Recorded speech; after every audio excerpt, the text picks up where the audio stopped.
Hello, hello. Welcome to another episode of Awkward Moments with Jazz. So I nearly forgot my tagline then. Anyway, welcome to another episode of Good Days with Jatsu. What I was about to say. I meant to say awkward episodes. But hello. Hope you guys are having a lovely and wonderful weekend so far. It is Saturday.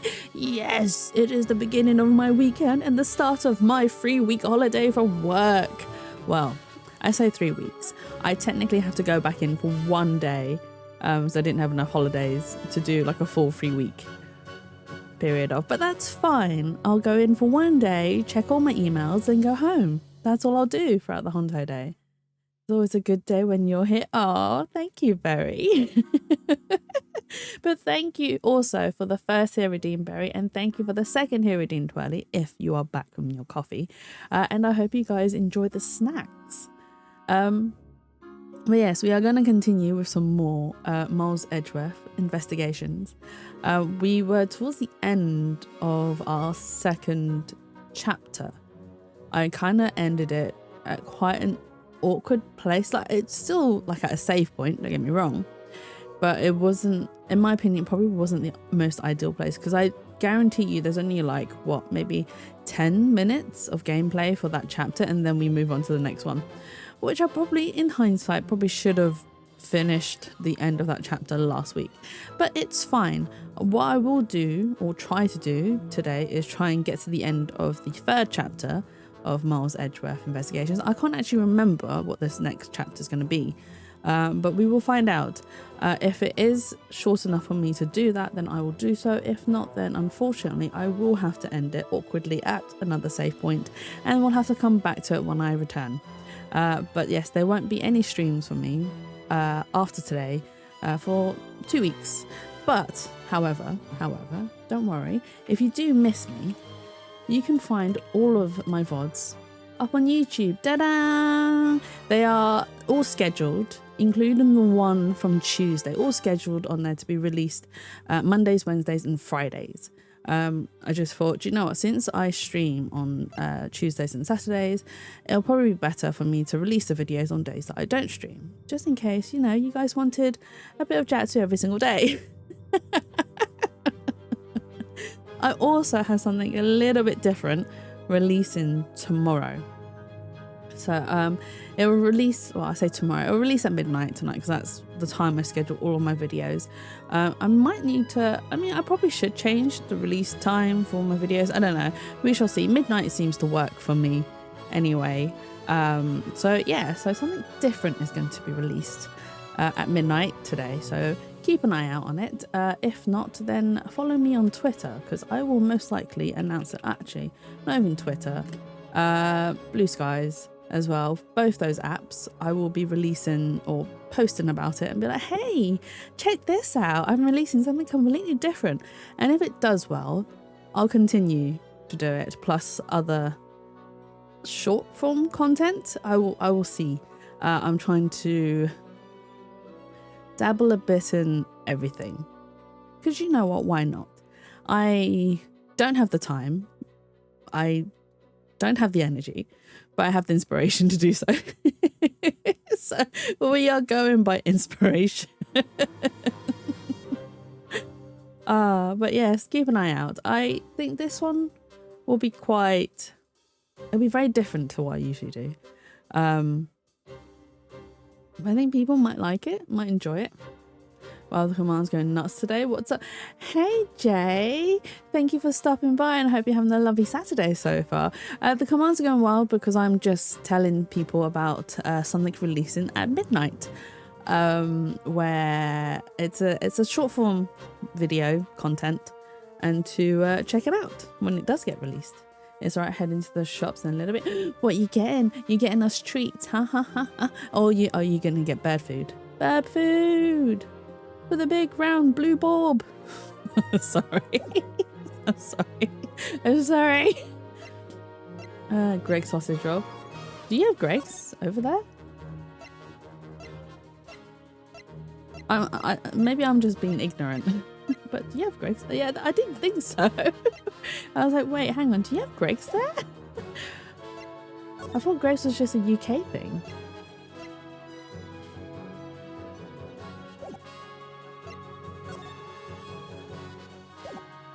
Oh, can we look at this stuff?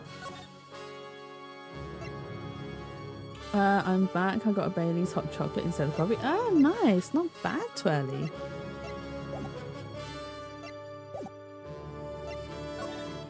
I'm an M&S snob anyway. We have none of those here. Although, right, now that you mention M&S, they do some pretty nice Christmas-based like sandwiches and sausage rolls. I had some of them last year, and I didn't realise how different their Christmas stuff were. Did I miss one? Oh, confrontations? Ooh. What are these?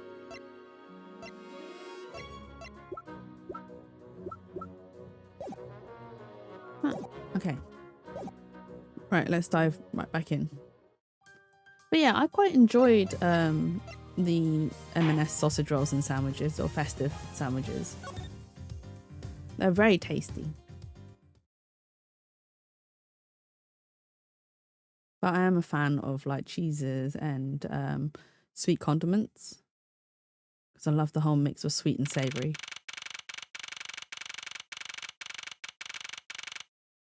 March 12th, 3:35 p.m.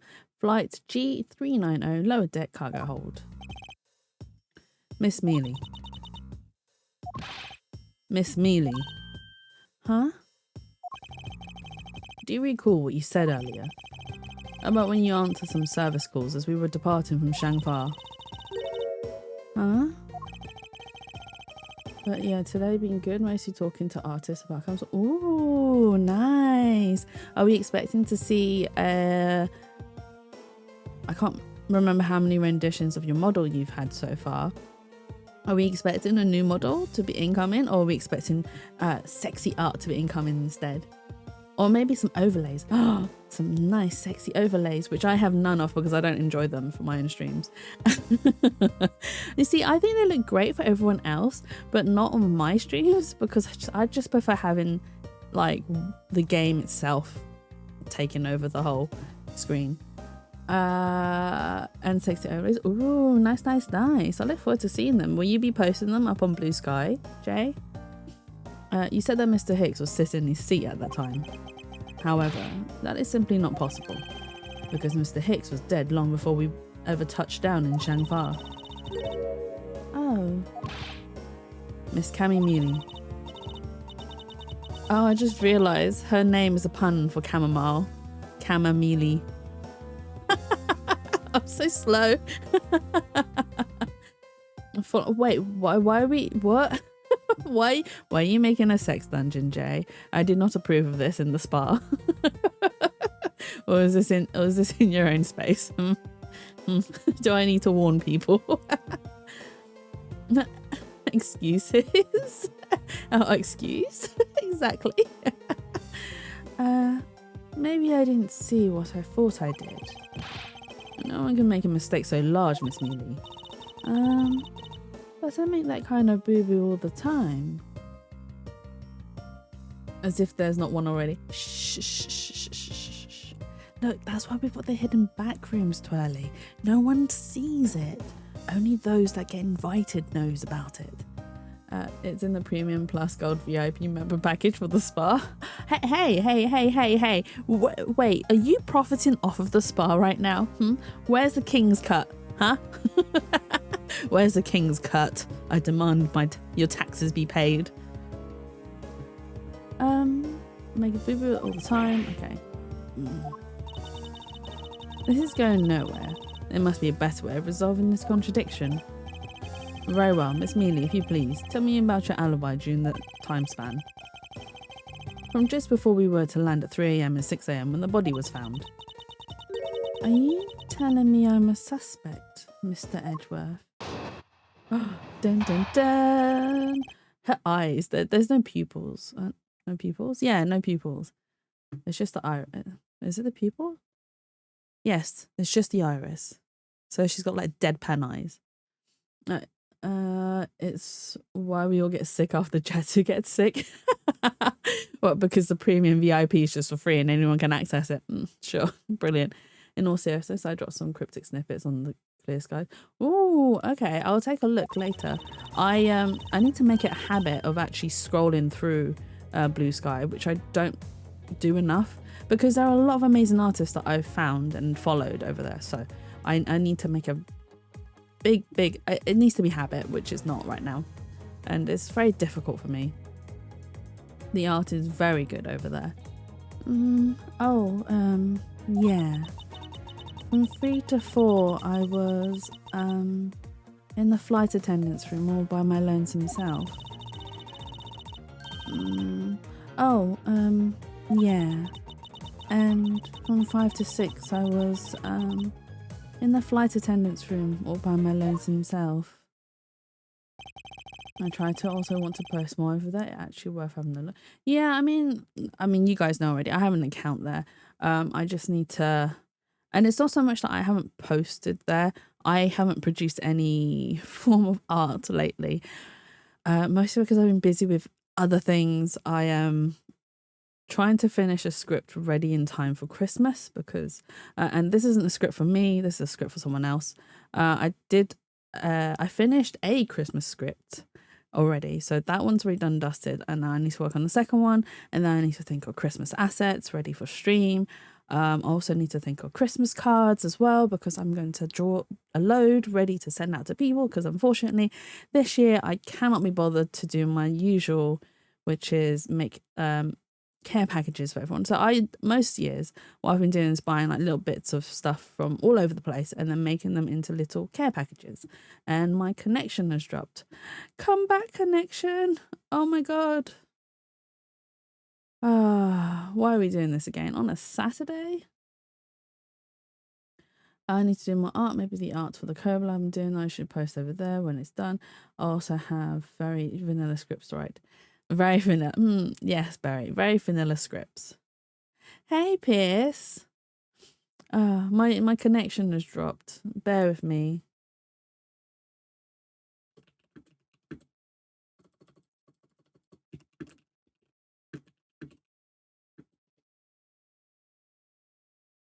At least I think I'm still connected. Go pick it up. Oh, dear.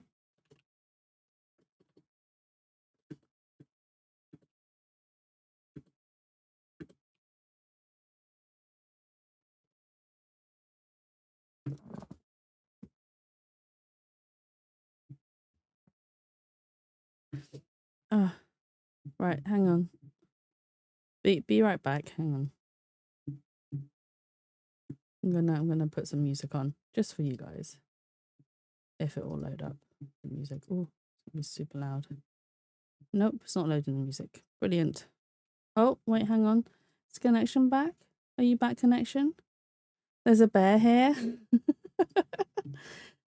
Do you know what? I wouldn't mind the bear. The bear might be quite fun. Is the connection back? Are we okay? OBS.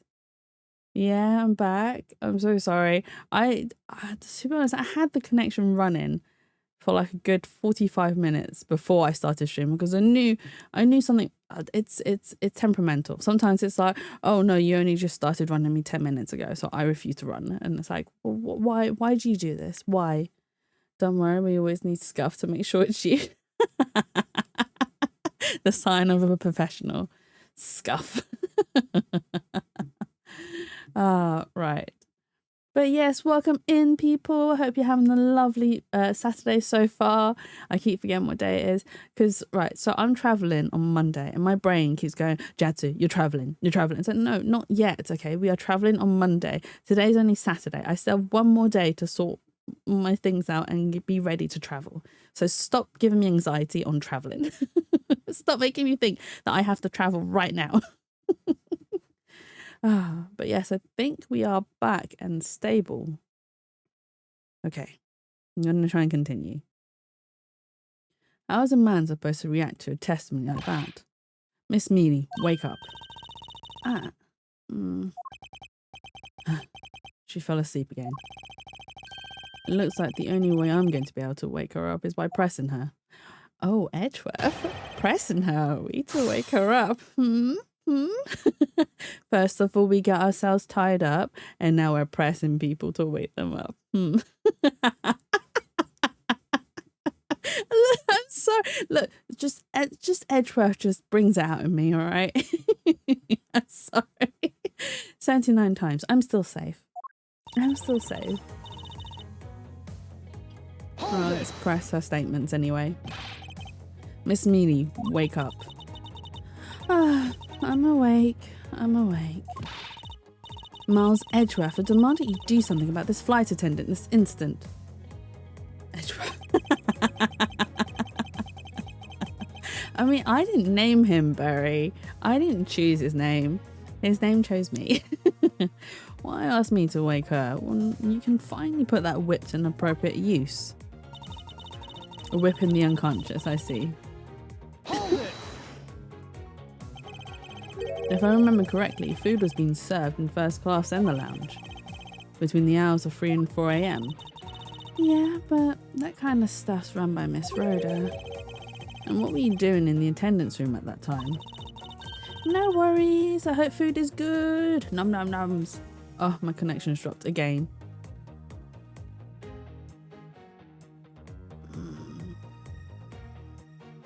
I'm tempted to go reboot it. Oh, it's struggling. It's struggling. Eating, then having a most delicious dream. You mean you were neglecting your duties? No way, sleeping's part of our job too, you know. Hold it. Come on, hold connection.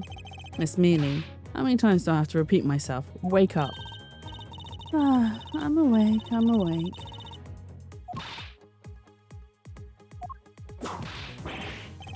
Ouch! What'd you whip me for, sir? Oh, what did I miss? A poor detective being on the receiving end of a lash in your stead. Really? Oh, sorry about that. You can make amends for that by continuing your testimony.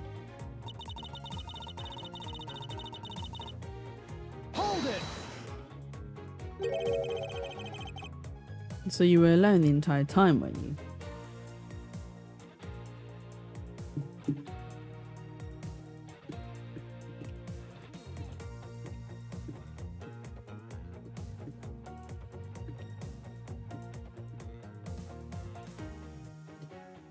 Okay, we're right back now. I'm rebooting and it keeps dropping. Bear with me, guys.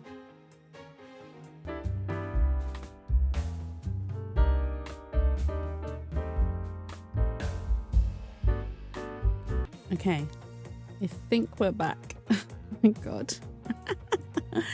Oh no. Oh, and an ad's gonna run as well. Oh, this is so stupid. Right, I apologize about that. I'm gonna...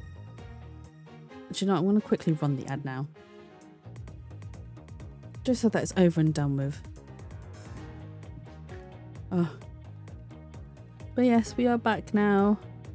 Not only did my connection drop like crazy, my my OBS crashed as well, and I was just like, ah, my god.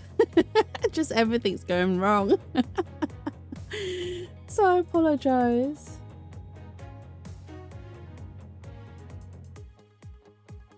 We thought it was Soch over, and now we're back. Yeah, we're back, and back with a vengeance. Well, partial vengeance, you know, because Jesse's too lazy for actual vengeances.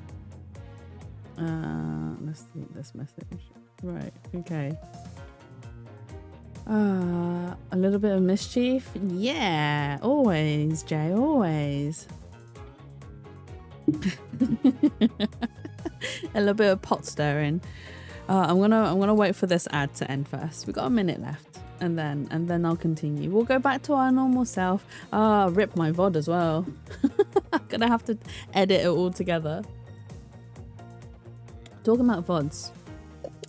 So I don't have time to do this, but did you crash the stream again while I was... Yes, I did. I did, Berry. It crashed while she went to get food. My stream can't survive without you. You shouldn't leave ever. You must stay here forever and ever and ever and ever. So yeah, I was just taking a look at my the analytics on YouTube, and it seems like most people only really watch my videos for about 20 minutes max before they dip out. So I mean, to be fair, I do think short form content is the way forward. However, I don't think I can cut any of my VODs enough to compress it into or condense it into 20 minutes short form. A bit of sewing dissension. Exactly, Jay. So no, I'm not going to do it. Oh, right, we're going to continue since the ad is over. So you were alone the entire time, were you? Yeah, no one else even popped their head in to say hi. Oh, well, I think a contradiction just popped up in to say hi. If the video is that long, I think most people will skip around. Yeah, which I don't mind, which is absolutely fair. I just don't have the energy to be editing to the point where it is short form. This is chock full of quality content. I don't know if my streams are chock full of quality content. I wouldn't really put it that way as well. That's giving me way too much credit. But yeah, it's a long, like if I intended to make short form content, then fine, fair enough, editing it would be fine. But because my content's quite long, like my streams, they go on for like 3 to 4 hours, I'm not going to be able to condense that, and it's too much work, and then I wouldn't be able to. It's hard to pick and choose the right moments. However, if it was a sandbox game, that might be a different case of matter, because you can pick and choose your moments. But like a story game like this, there's no way you can condense the story. The whole point of this whole story is to enjoy the whole entire story. Okay, so Edra thinks there's a contradiction. What should I do? Should I raise an objection? Raise an objection if you feel there's a contradiction. I feel like I don't dick around enough to make clippable stupid moments. I mean, you see, I don't I don't dick around. I've just been me. And apparently me being me means I'm very clippable, according to Berry. Look, I can't help it. And sometimes I say things without realizing, and it just comes out my mouth. And then I'm thinking, oh, wait, hang on. That's I'm gonna get clipped. You get the best clips. Exactly. See, it's what I mean. They're unintentional, and do you know what? I'm just gonna keep it as it is. I do see the point in making like fun and entertaining content, but that is the whole point of content creation, is to make it fun and entertaining. But if you have to force it, sometimes it just doesn't feel natural, and I much prefer organic moments than I'm being coerced to run errands. Have a great stream. No worries, Jay, thank you so much for stopping by, and I hope you get a lot of amazing things like treats and stuff for your little mini burb feeder that you have hanging there somewhere. I was going somewhere with that. Lol no. What do you mean lol no? Even a blue bird needs treats. I'm on a bird diet. What diet? There's nothing of you. Miss Mealy, there's a clear contradiction embedded in your testimony. What are you talking about? It's not possible that you were alone in the attendance room the whole time from 5 to 6. Oh, did we have something? What do we have? No. Borgia.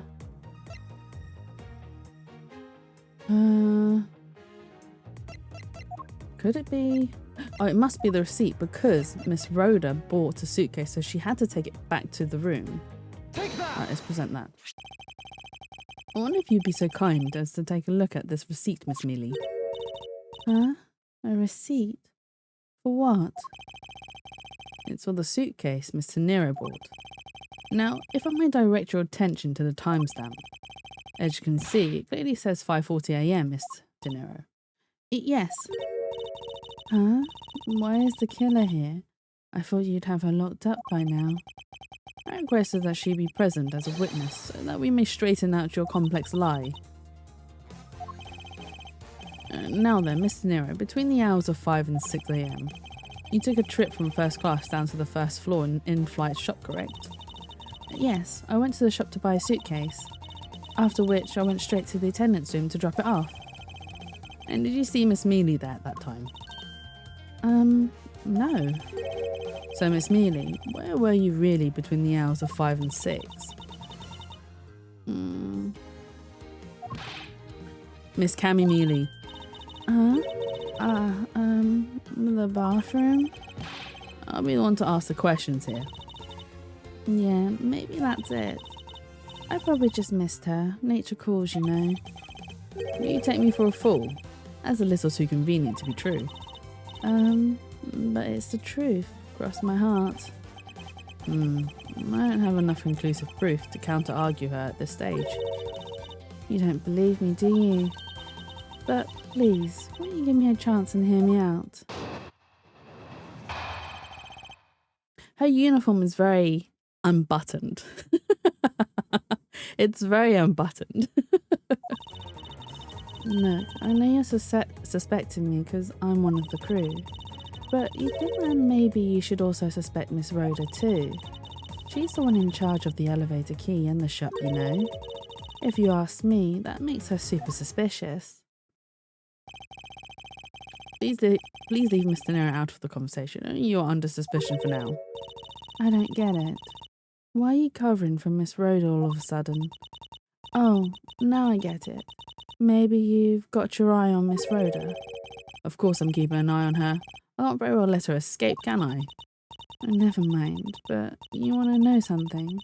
Miss Rhoda actually kind of I have absolutely no interest in people who can't appreciate my sense of design. Oh, no. Now's not the time for this sort of talk. So, Miss Rhoda, I hear you got a crush on our Miles Edgeworth. Right, we're going to press every statement. Let's go. No, it's not the only reason I have for suspecting you. Your statements regarding Mr. Hicks also turned out to be a bunch of lies. But I wasn't an attendant. You wouldn't suspect me then, would you? Yes, I suppose that's true enough. But we already know Miss Rhoda's innocent. We've already cleared her. She's already been detained for further questioning, or have you already forgotten? Oh, yeah. Yes, I just forgot. Cammy, don't tell me you suspect me too. Sorry, can't help it. I mean, other than you, there's no one else who could have done it. I can't believe you'd think that. I mean, me, a killer. Miss Mealy, what did you mean just now by no one else who could have done it? Hold it! And what are you in charge of, Miss Mealy? I take care of the attendance room. That doesn't count. Oh, but I spend so much time in there. It might as well be my responsibility. Mr. Edgeworth, Cammy is very talented in languages. So she assists passengers who may not speak English, especially those who speak Borgian. She's the only one on this flight who is fluent. Oh, you mean that kind of what am I in charge of? Why didn't you say so in the first place? What else could I have meant? Yes, I'm really good at Borgian. She's fluent in Borgian. Then I suppose you're in charge of processing documents in Borgian. Yeah, I take care of anything that has to do with Borgian. Very interesting. Hold it! I just remembered one of the episodes or chapters that we'll probably be seeing in this game. And it's got the Still Samurai in it. I love the Still Samurai. I just remembered. I'm so happy. Actually, your on-the-job behaviour makes you super suspicious in my eyes. Huh? But why? While Miss Nero is busy with the passengers and all of her other duties, you have a lot of free time on your hands, thus providing you with ample time to commit the crime. Miles Edgeworth, I demand that you cease and desist in this line of conjectural questioning. I won't allow you to bluff your way through this like a certain defence lawyer. Miles is learning from the best. He's learning from Fifi. Who, by the way, I will now... It's like, it's Phoenix, right? I will now resort to calling Fifi. But I do not honestly believe Miss Millie does any actual work aboard this flight. Oh, that's not true, Mr. Edgeworth. Although, well... Hold it! So what exactly do you do as the one in charge of some Borgian stuff? I do stuff like translate things from and into Borgian.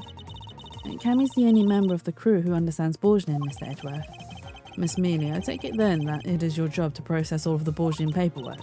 Yeah, see, I totally pull my weight around here. So it would appear. Perhaps I should ask her for a few more details about her work and... Miss Mealy, it's very unladylike to push suspicion onto someone else. Well, that's not what I'm doing at all. I'm just saying what Miss Rhoda is very There you go, pushing everything onto her again. I don't get what you're saying. It must be a really abstract concept, huh? The only thing abstract here is a landscape inside your head. That's rude, Miles. That's rude. Look, I know you're suspecting me because I'm one of the crew. Oh. No, but you think maybe she's the one in charge of the keycard, she asked me suspicious, or I'm in charge of Borgian stuff, right.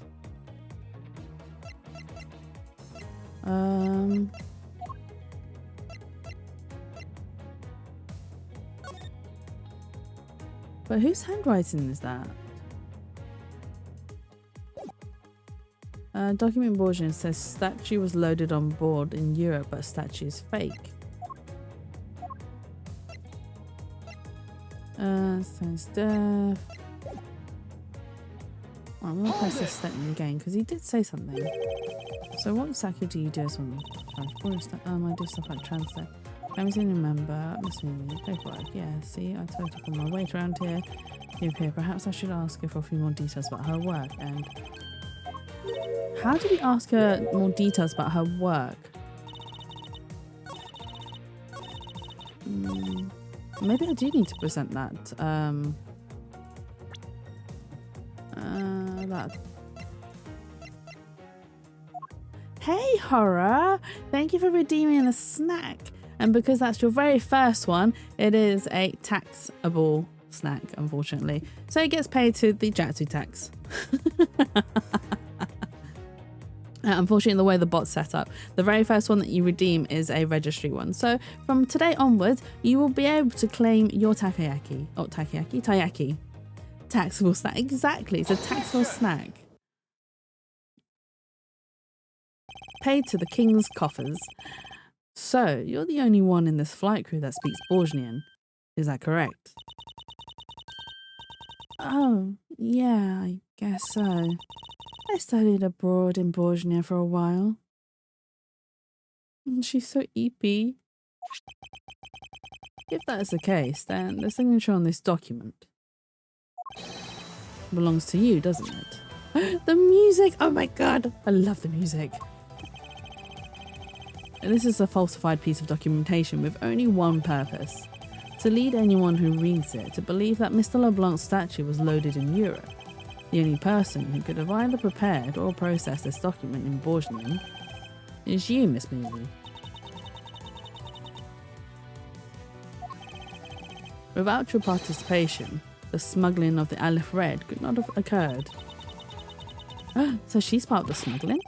Don't sleep while I'm pointing my finger at you. Do you know what? Mealy's shirt doesn't, it really doesn't.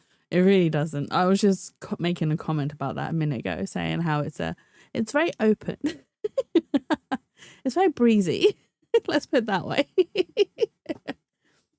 Maybe she struggles to keep cool, so she has to have a quite open top to help her regulate her body temperature. The fact that Edgeworth is turning off, don't sleep while I'm pointing my finger at you, reminds me of cats. You know when you're telling a cat off and the cat's just falling asleep. Easy breezy, beautiful cover girl. I mean, yeah. I mean, she is quite cute and pretty. Oh, I wouldn't dream of falling asleep on you, Mr. Edgeworth. Ooh. It is exactly as you say. Are you confessing to having participated in the smuggling? No, far from it. It's true that I was the one who signed off on that document. But you can't use that fact alone to make your allegation of smuggling stick. There was no direct correlation after all. All you have is my signature on a piece of paper. Really? All you did was sign it? I neglected to check if the cargo had been loaded onto the plane properly. So, sorry about that. It seems that she's finally woken up. It's going to be one tough fight. Suppose, and this is just a superstition, even if I was involved in the smuggling, you can't throw the charge of murder on me just like that. If you were involved in the smuggling, you would have a strong motive to kill. Agent Hicks was in the middle of an investigation regarding a smuggling ring, and just when he was about to close in, he's killed by a member of that ring. Well, did you ever stop to think that maybe Rhoda is a smuggling ring member? After all, unlike me, Rhoda has access to many things on this plane for work purposes. She's blown all her bubbles. So perhaps there is some element of a setup at play in this case. What are you talking about? Don't worry, I wasn't talking about you. I meant the killer. First, it was myself, and now it's Miss Tenero who is under the microscope. Seems to me that our killer is going to great lengths to pin this crime on anyone they can. You have no proof that Rhoda has been set up, or that she isn't. Actually, I believe she was indeed the intended target from the very beginning. I believe that the plan was to push all of the blame for the crime onto her, and this evidence will prove my suspicion. This proves that the killer was out to frame Miss Tenero from the very beginning. The case? Maybe? Hey, Elsa. Hey, Shumi.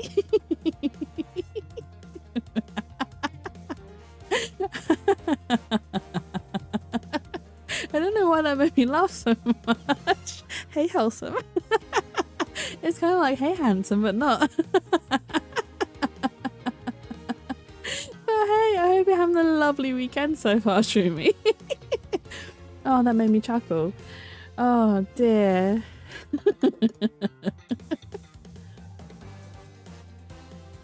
I might take that and use it on someone. Hey, wholesome. Jesse likes being called handsome. Who doesn't? Killer was out to frame Mysterio from the very beginning. Alright, what do we use? I think it's the suitcase, right? Take that! The killer could have hidden the body anywhere, and yet they chose a suitcase. Why is that? Perhaps it was to move the body from the up from the lower level to the first deck. Oh, yes, because of my stream resetting, all the things resetted. Hooray! Applause! Thank you, thank you, thank you. I am indeed handsome. Way! Hey, Sandwichy. I hope you're having a lovely weekend so far. Thank you for stopping by.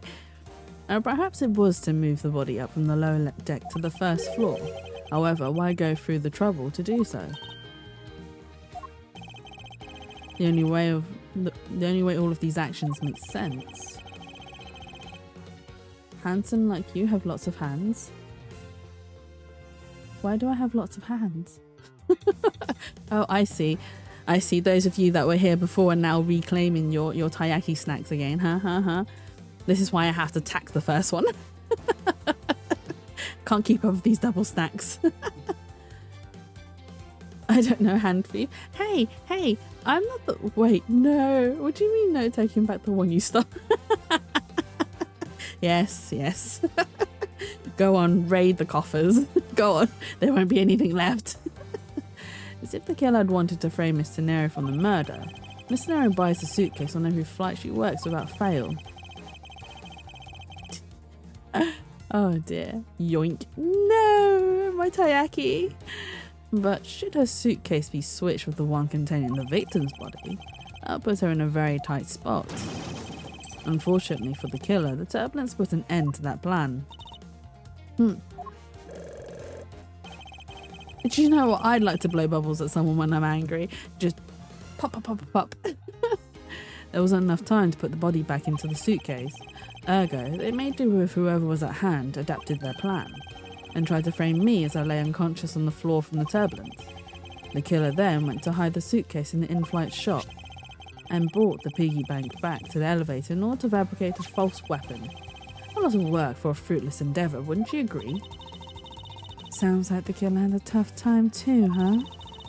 I mean, why did the killer need to frame someone that badly anyway? That's because of the special circumstances surrounding this particular case. What special circumstance dictated the need for the killer to frame someone? When the murder took place, who? Wait, where the murder took place, when the murder took place, who the murder victim was. It'd be because who the murder victim was, because he's an agent. The killer was at a loss for what to do with Agent Hick's body. But as it just so happened, there were a bunch of empty suitcases nearby. Being the skinny man, the killer thought to put his body in the suitcase and hand it off. Did you hear that?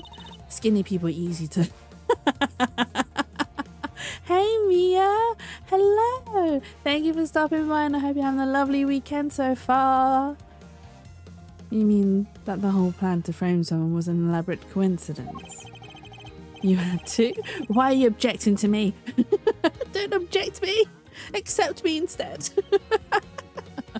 No, that's not what I said. You've wrongly deduced my meaning, Miss Mealy. The one with the wrong deductions is you. Think before you speak. Oh, was it wrong? Patience, Francesca. I was about to reveal the truth. What special circumstance dictated the need for the killer to frame someone? Where the murder took place? The special circumstance is simply that the murder took place on a plane mid-flight. No matter which country, customs is quite strict on this day and age. So no matter what you do, the chances that the body will be found is very high. Therefore, there was no choice but to frame either Mr. Nero and myself. In other words, the only one who fits within the boundaries of the criminal's movements is not Mr. Nero or myself, but you, Miss Cammy merely. Only you and you alone could be the killer. And did I get all the answers wrong? I did. The storm is getting worse. I have been struggling with connection, but I made it. No, not the storm. Is it affecting you as well? I know there's is there some tornadoes happening at the moment? Oh. Are you clapping because I've got all the answers wrong, Horror? Is that it? It feels like forever I talk to any of you. Oh, bless you. Bless you. Okay, fine. Thank you, Mr. Smarty Pants. All right. Clap all you want. Hang on. Yeah, you do have hands. I mean, technically speaking, right, Horror, because you've got hands and you've got tentacles, can you make a crowd clapping noise by yourself because you can clap your hands and your tentacles together? Is that how you cheer yourself on? Give yourself a bit of encouragement.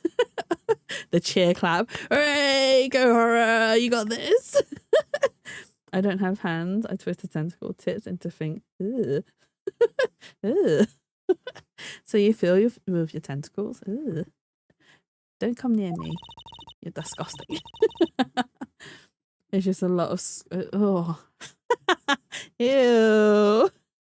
Ew. Are you done already? I was about to fall asleep again. Anyway, let's be honest here. You don't have anything on me other than a whole lot of circumstantial evidence.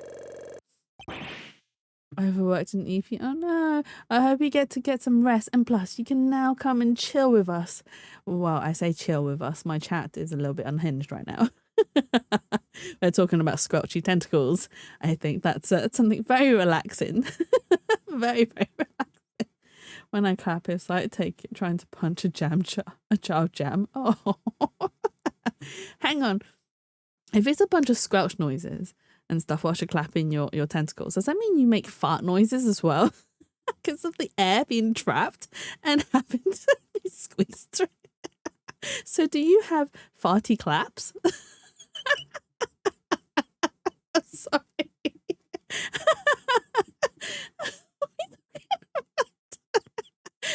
Sometimes farts squeeze, you know. God. Oh, you can see the outline of how the murder occurred, but I have no definitive evidence.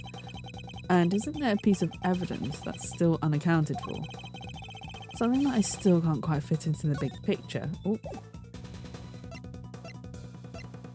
Take that. This one.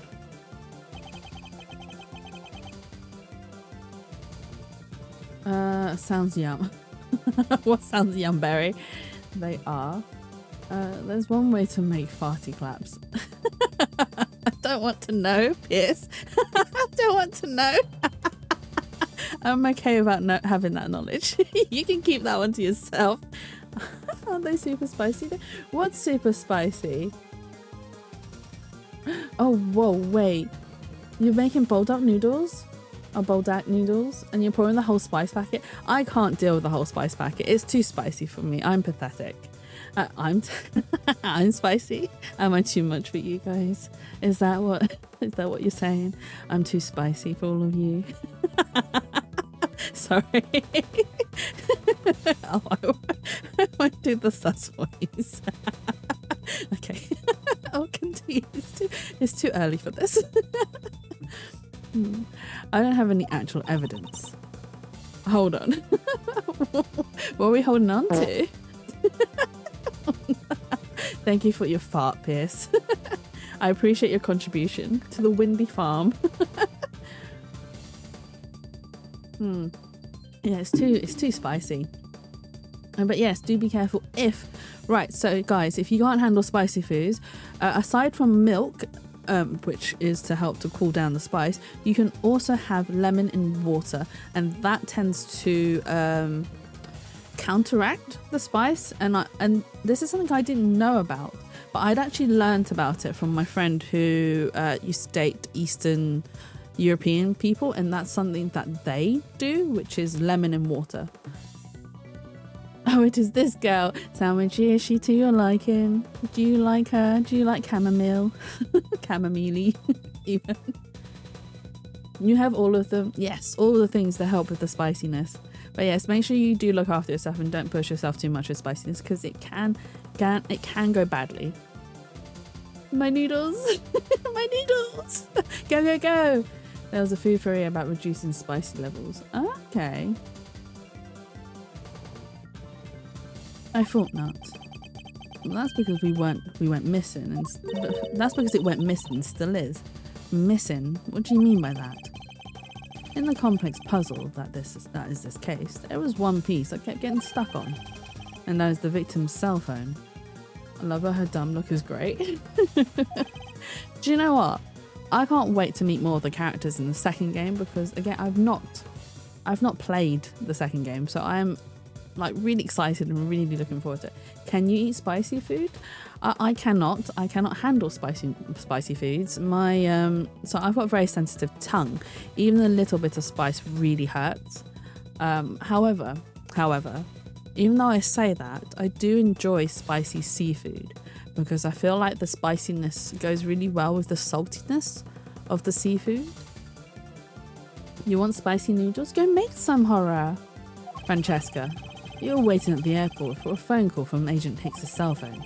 Or at least that's what you told me. That's right. But Agent Hicks's cell phone could not be found at the crime scene. You mean the killer took the phone with them? You had lunch? Second lunch! Right? That's what the hobbits say. Second lunch and third lunch. There's never too many lunches. Precisely. I suspect that if we were to find that phone, it would lead us to the killer. Come on. Get serious. If the victim fell to his death from that height, wouldn't his phone break as well? We won't know that until we try a little experiment, will we? Francesca, I'd like to ask you for your assistance. You know the victim's phone number, do you not? Of course I do. I bit my tongue pretty bad, which is why I'm not going on right now. Hoping that the swelling goes down for tonight, so I'm going to lurk here and think about nudes. I mean, nudes are the best. I'm going to get clipped. I just had mochi ice cream balls. Mochi ice cream. Oh my god. I have some in the freezer. Maybe I'll have one tonight. Mochi ice cream. News and balls. Thank you so much, Horror. Do you know what? Actually, one time I sent my friend. So I made a bowl of noodles and it was super sexy. So I took a picture and then I went to send it to a friend. But before I sent it to my friend, I actually wrote incoming, nudes incoming, or warning, nudes incoming. And I think they weren't expecting. I think they were expecting me to send them not nudes of myself, nudes of other people for science. They weren't expecting a picture of noodles. And they're on the train at the time and they're laughing their heads off. Agent Hicks' phone, it's ringing from somewhere, sir. I hear it, detective. Now, where is it coming from? That just sounds even more bizarre.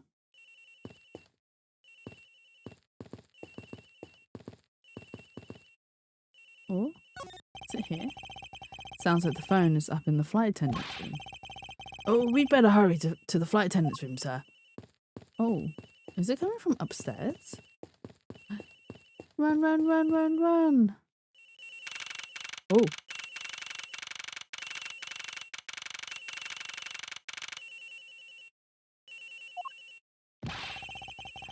The ringing's coming from somewhere in here, sir. The call is coming from inside the house. Do you know? So a few years back, my mum did something really silly. So she called the house phone and I answered it. And I was like, hello. And she was like, oh, hey, are you home? I was like, what phone did you just call, mum? What phone number did you just call? You didn't call my mobile. You called the house phone number. So of course I'm home. I answered the house phone. Leave no stone unturned, Detective Gumshoe. We must find it. Where is that ringing coming from? The ringing's coming from somewhere around here. But it's not here, sir. Better to check and be safe, though. True, why do you have such a bad feeling about where we're going to find the phone?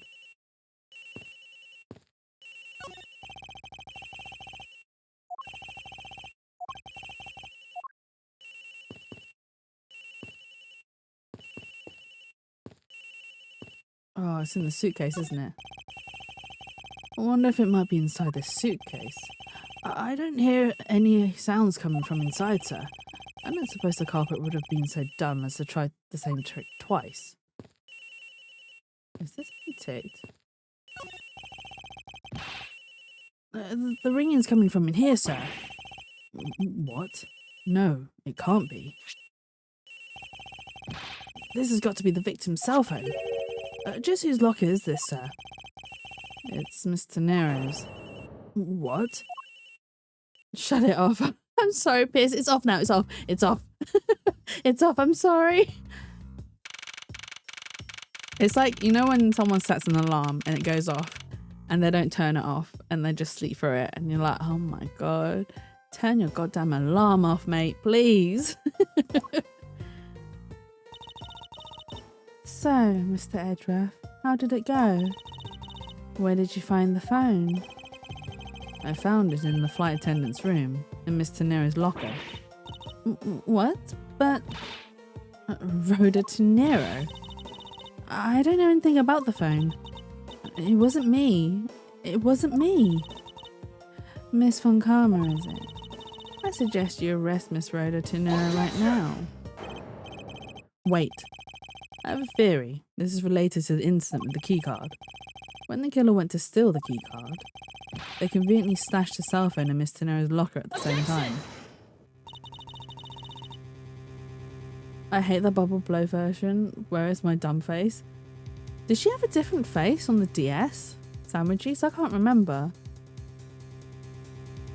I know that she fell asleep and then she blew bubbles through her nose at one point. Oh, I might have to play the DS version as well. People leave their alarms on in their lockers in the staff room at my work and it drives me crazy. I'm just trying to eat my lunch. Oh my God, that's annoying. When you're trying to like have a peaceful break and then, oh, it's disrupted. No, get some noise cancellation headphones, Pierce. Speaking of annoying sounds, there are people chainsawing a tree outside. They've been at it since 10 AM. but they're just looking after the trees. Well, I don't know if they are. I know they're probably trimming the trees, so then less leaves fall onto the ground, which means less cleanup for the cleaners that goes around, or the sweepers. And also means that the leaves are less likely to block the drainage as well. A cat in the bird's house? No. Maybe you should put some bird houses up in your garden.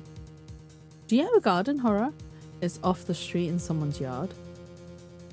Oh, maybe that person's called for them to cut it down then. You don't? Put it outside on your windows. You can get like the ones that you can stick onto your window, the sucker thingy, my bobbies. It's a communal garden. I mean, you can still put birdhouses in there. This is related to the key card, alright? In the same way that we have zero proof that the killer did just that. The only voice that sings the truth is evidence. That is the one bird we cannot ignore.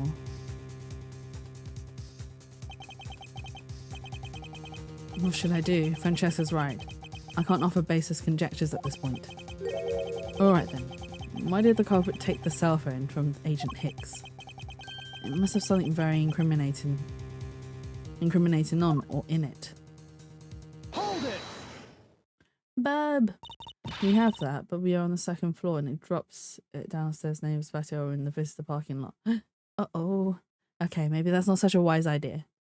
What now, Miles Edgeworth? It's not over yet. We have yet to figure out why the killer took the phone. We are finalising the property we made an offer on, so I'll have plenty of bird. Oh, did you find a property in the end? Congratulations! That's exciting though. Very stressful, but so exciting, all at the same time. I remember when I was buying, so a lot of you probably don't know, but I actually have a property. When I was buying it, it was, I mean, it wasn't too bad, but it was stressful. Yeah, just haven't gone too on about it because we wanted to make sure everything was going through. That's fair enough. Noodles are done. Jetty's. I wish I was rich. All right, I wish I was. I had financial help, which I know a lot of people don't or can't get. But I had financial help from family, so that's something that I am very grateful about, in a sense. Bank robberies, of course. I wish. Do you know how cool I would be if I could pull off bank heists? I'd be 1,000 times super cool. But unfortunately, I am not cool. I am sad and nerdy and pathetic. But enjoy your noodles, Mia. But yeah, no, I had a lot of financial help, so I'm grateful in regards to that. But yeah, no, it's exciting getting property, but it's also very stressful because of all the paperwork you have to go through. Nerds would ace a bank heist. I'm not that kind of nerd, clearly. And yeah, just the whole sorting it out with the solicitors, and obviously I had to get a mortgage as well, and then sorting it out with the banks. And luckily, because the property I bought was chain free. So what chain free means that no one's waiting on anyone for the transaction to happen. And a lot of times people are in a chain, so someone might be waiting for their house to be sold, and then they can then, you know, move out or to buy another property to then move on, etc, etc. But yeah, it's a couple of towns over, nice small town, larger than usual back garden, very small front garden, small garage, lots of space for activities. Oh, that sounds really good, Horror. That's actually really, it sounds really decent. Yeah, so luckily my property was chain free, so it was a bit smoother. But when you have a chained property, it becomes a bit more difficult, because if the seller, if their purchase falls through, then you end up having to wait for the seller to then find another purchase, and it then drags, and it can drag out for ages. And I've seen and witnessed a lot of people go through the delay of buying property because of the chain. You like tiny apartments? I mean, to be honest, right? Because I'm single on my own, tiny apartment would suit me just fine, because one person, I'm not going to need like a huge amount of space. Let's face it, I'm not going to need a lot of space. So a small apartment would do me just fine. But, however, having space is also really nice. Because one of my friends, so she's got an apartment with her partner. There's two of them, and they have a 1-bed apartment, which to me is absolutely crazy because there's not enough space for two people, in my opinion. And especially with just the one room as well, you don't really get your own space. Like for me, like even if I had a partner, I would like to share my space with them, but also have the what's the word?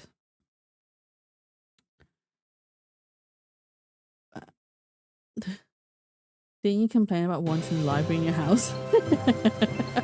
I did complain. And thank you so much for the Prime sub, Horror. That's very sweet of you. Thank you. I hope you enjoy all of the emotes. No. Oh, I see. That's the reason. That's absolutely fine. What was I saying? So yeah, okay, Shrimi, you are right. I do want a library in my house and a big house. And a big house would work for that.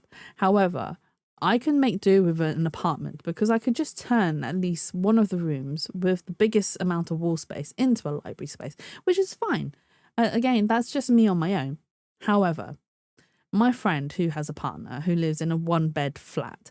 I mean, their flat isn't small, but it's not big either. And to me, that just seems really crazy because you don't get your own space. You're in your partner's space 24/7. For me, as much as I would love to spend lots of time with my partner if I had one, I would also need time and space to spend on my own to recharge because I cannot. It just seems I could not live like that 24/7.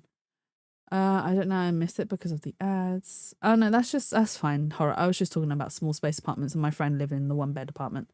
I just want a mini fridge. I'm a simple creature. That's fair enough. I mean, if you just want like very easy, simple things and it's stuff that doesn't require a lot of space, then you're fine in a small apartment. I would love to have a library. All I want is to be Belle. Is that so wrong? No, I think you'd look lovely in blue, Horror.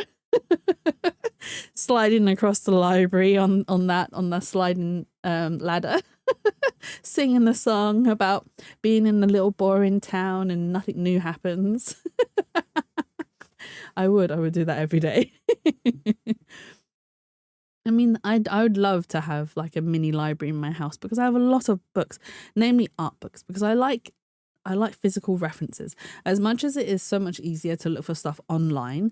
However, with the recent things that have been going on, it is very hard to find genuine references and not just be fed a load of AI crap and just be like, brilliant, this is not the reference I was looking for. I do not want this crap in my feed. Please go away. But unfortunately, the internet is absolutely full of AI art, which is no help to me and my need for references. Match is finally starting. Bring it back. Oh, what match? But yes, go enjoy the match, whatever match you're watching. It's infested. What's infested? Oh, with AI. Yes, it is absolutely infested with AI. So I'm glad for my very long, decade-long collection of art books because then if I want to look at references, etc., I can just be like, I'll just pull out one of the books of one of the artists that I have collected a book from. And this is one thing that I enjoy when I go to cons as well, is seeing if artists have art books and then just buying it and be like, yay, I've added you to my collection. Woo! You know, the match it. Oh, right. That match. Right. I read some of the comments about it actually this morning. I was like, it does. To me, it sounds fixed. It sounds fixed. So, you know, I'm not interested. Let's continue the game. Don't worry, Mia. It's fine. It's unimportant. It's a very stupid and silly thing that people... It's all for entertainment's sake, to be honest. Inside this phone lies the final piece of incriminating evidence that will point us to our killer. We need to examine this phone in more detail. Ooh. Can we open it? I think there was... We can. Look, look, look. There's a gap. Open sesame. Thank you for the hydrate, Shroomy. I wasn't actually talking about that. I was just being dingus, but that watch was awful. Oh, did you actually watch it, Pierce?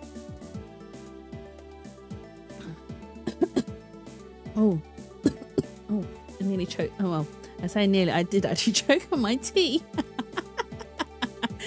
Jatsu dies on stream, choking on tea. Sorry. I'll be fine, I promise. But yeah, did you watch it, Pierce? Because I didn't bother. I mean, I saw all the news about it and all the hype around it, but I just said, yeah, it's nothing I'm interested in. This must be the switch that opens the phone.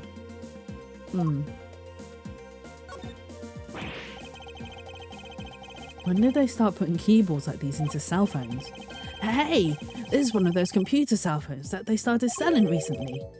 Computer cell phones? Yeah, I'm okay, Shroomy. Don't worry. I'm gonna get clipped. But it went down the wrong hole, basically.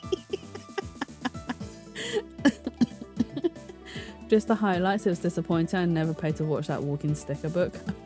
That's fair enough. Did a lot, I mean, yeah, because they had it in like a proper like arena and everything. Going to make myself some tea. Go, go, go.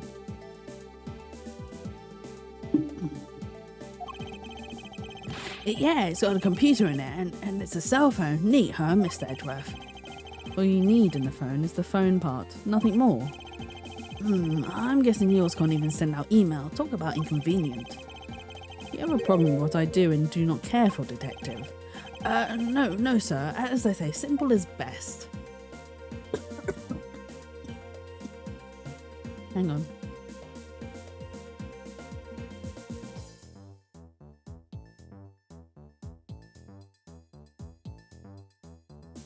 Wow. That tea. Oh wait, hang on. We just did this bit. Not again. Here. The LCD's broken. Need to dedicate a few good coughs. Exactly. The tea was just like, yeah, no, you've been coughless for too long. I'm gonna make you cough. About a screen, you can't even place a call with this. Maybe it's not that then. Ah, it's a camera lens. Come to think of it, I wonder, how exactly was Agent Hicks planning to preserve the crime scene of smuggling? Francesca, I need you to confirm something.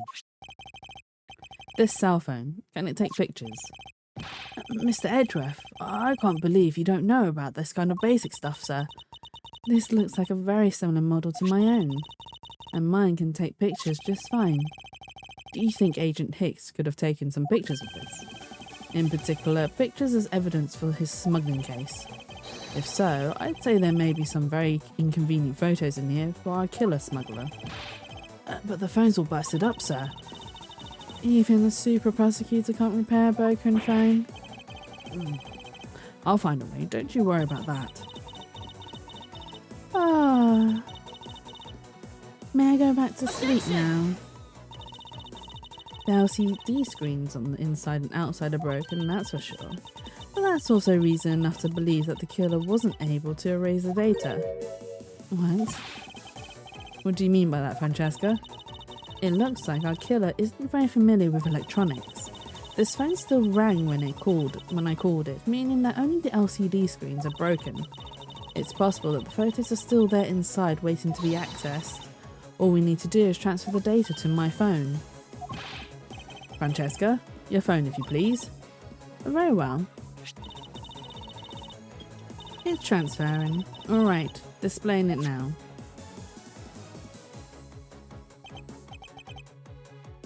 This is... Agent Hicks. Agent Hicks was most certainly trying to obtain some evidence of his smuggling case. Hey! The Aleph Red's nowhere in this pic, sir. This has no meaning as a piece of evidence in this murder case, right? Agent who? Agent Hicks.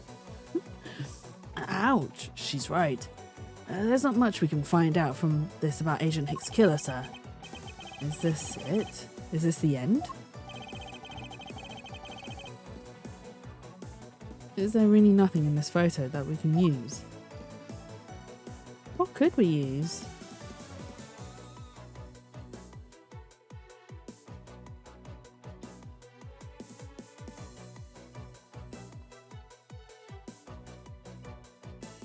Oh dear, I know something. I know nothing of this case. Oh look, bed sheets, comfy. Yeah.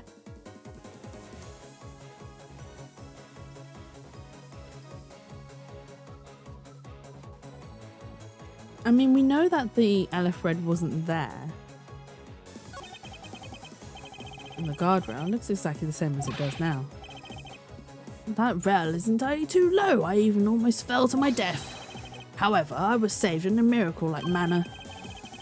Perhaps that is what to run away from death by the skin of one's gum means. Try to narrowly escape death by the skin of one's teeth, Shakespeare. Now then, there must be something in this photo. But what's in this photo? Boxes of bed sheets. These are still in the cargo hold though. There's nothing unusual about them in particular, but I can't shake the feeling. If you're just playing around, mind if I go home? Yes, I mind. What exactly is different between then and now? What is different between then and now? Do we have a photo?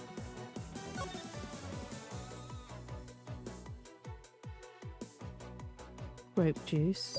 I mean, these boxes aren't there. What's all this? Oh, they are cargo ship from Borgia to Shangva. Shangfa. Oh my god, my throat. So the reason they aren't here now is that they were dropped off in Shangfa. Mr. Blanc, can you tell me the contents of these boxes? Unfortunately, there's no English written on them anywhere. Shakespeare on our game. Exactly. Who this? This is Mr. LeBlanc. He is a someone who trades art. So the Aleph Red actually belongs to him, but it was stolen from him from the smuggling circle. So now he is out of the Aleph Red and out of money. Out of pocket in both ends. One glass of boxes is written in Borgian. It says, it is cloth in English. Cloth? Could it be? Is this where the killer? What? What for is that scary face? Miss Mealy. Yes? It appears that Agent Hicks was no ordinary investigator. You're also trying to get the grasp of this case? Well, we're at the end of it, so you have missed quite a bit, Mia. But don't worry, because we're at the end of this one, we are going to be starting a new chapter. Oh my god, my throat. Heck. Don't worry, it's alright. You'll get the start of a new case. You left us with a piece of evidence, after all. A striking piece that will point out who his killer is. Huh? Maybe you shouldn't force your mistaken reading of a simple picture, Mr. Edgeworth. The Borgian cargo in this piece of evidence will point us straight to the killer.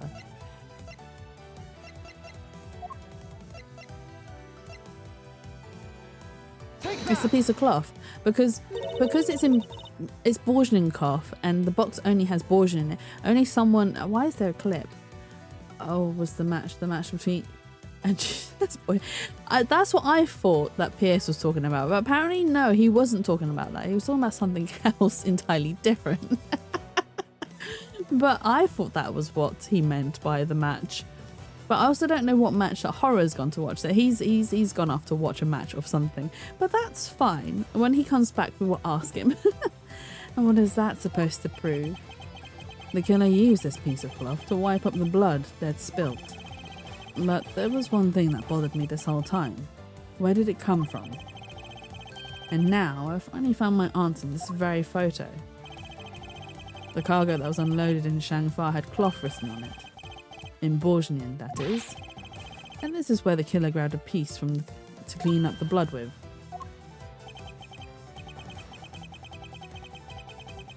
Yeah, I'm not no, nor am I. So, I mean, like I said, there was a lot of hype around it. So I read some of the hype, but I wasn't interested. It's not my kind of thing. Although, saying that, so Coconut's engaged and he was planning a bachelor's party, which I'm invited to. And I was like, yay, my first bachelor party I get to go to, which, to be honest, I think is absolutely fine for men to have female bachelors. It's fine. If you've got close female friends, then why not? And then he was asking me what I thought would be a good idea for a bachelor party. He hasn't planned anything. Well, nothing's been planned yet.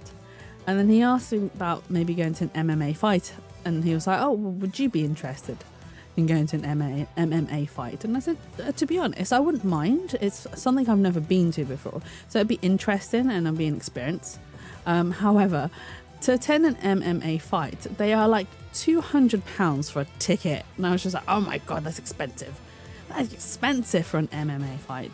I mean, I kind of understand, but at the same time, it's like £200 to watch men punch out in the ring. No, I'd rather keep my £200. I'll keep my 200. That's right, the killer was someone who could read and understand Borgian. Any crew member that fits that description is you, Miss Camille. Why though? Because it's a sport event and it's actually very popular, even though it's not, well, I mean, I say well, it is. It's just I wouldn't have known it to be popular because it's not something that I would keep my eye out. That's pretty flimsy. Would you pay for it if they wore maid dresses? Shoo me. If you find an MMA fight where there are men punching it out in maid dresses, and send it my way and I will think about it, depending on the fighters. Depending on who is doing the match.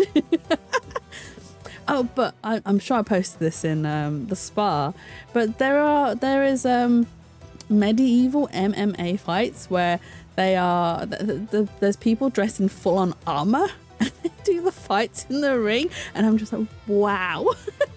How have I not heard of this before? Yes, Discord. If you would like to join the spa, please feel free to come join us. We do have some fun in there. We share clips, we share videos, we share pictures, and we share laughs. Yes, you are there, Mia. The killer probably searched through all the boxes, looking for something to use. When you're frantic, you don't care if the box is in English or Borgian. Sorry, but I cannot agree with you with your assessment of the killer's indiscriminate nature. What? There was no need for the killer to tear through boxes at random at all. And if the killer supposedly could not comprehend Borgian, well then. Logically, the killer would have opened this box first. The bed sheets! Take that! Hey! It says bed sheets in English right on the box, sir. Precisely. And bed sheets would be perfect for cleaning up blood, wouldn't you say? So what are you trying to say? If I were the criminal, this box of bed sheets would have been what I would have spotted first. Bed for your sheets, wait, sheets for your bed? Exactly. However, the killer chose to use some Borgian cloth. Do you have an explanation for that? The killer didn't want anyone to know that the real scene of the crime was this cargo hold, so they were afraid to leave signs that the box of the sheets had been opened. However, the Borgian cloth, well, that's a horse of a different colour, because the killer knew it was going to be unloaded in the Republic of Shangfa. That's right. That's why the Borgian cloth was used. And the only Borgian reader on board who could make such a calculated decision is you, Camille. Wait, you and what? You and you alone. It'd be very easy for us to confirm if any of the boxes were resealed. All we have to do is contact the Shangfa authorities in time. You may even find other evidence to incriminate our killer within those boxes. So, what'd you say, Miss Mealy? Why not confess to your crime here and now? Her name is a pun for chamomile. Is her uncle named Earl Grey? Maybe, you know, you never know. Or would you rather wait and see what we find out from my investigation in Sangfar?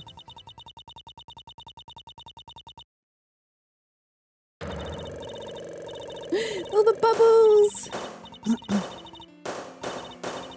Oh, she's getting attacked. It's the bubble attack! She's bubble beam.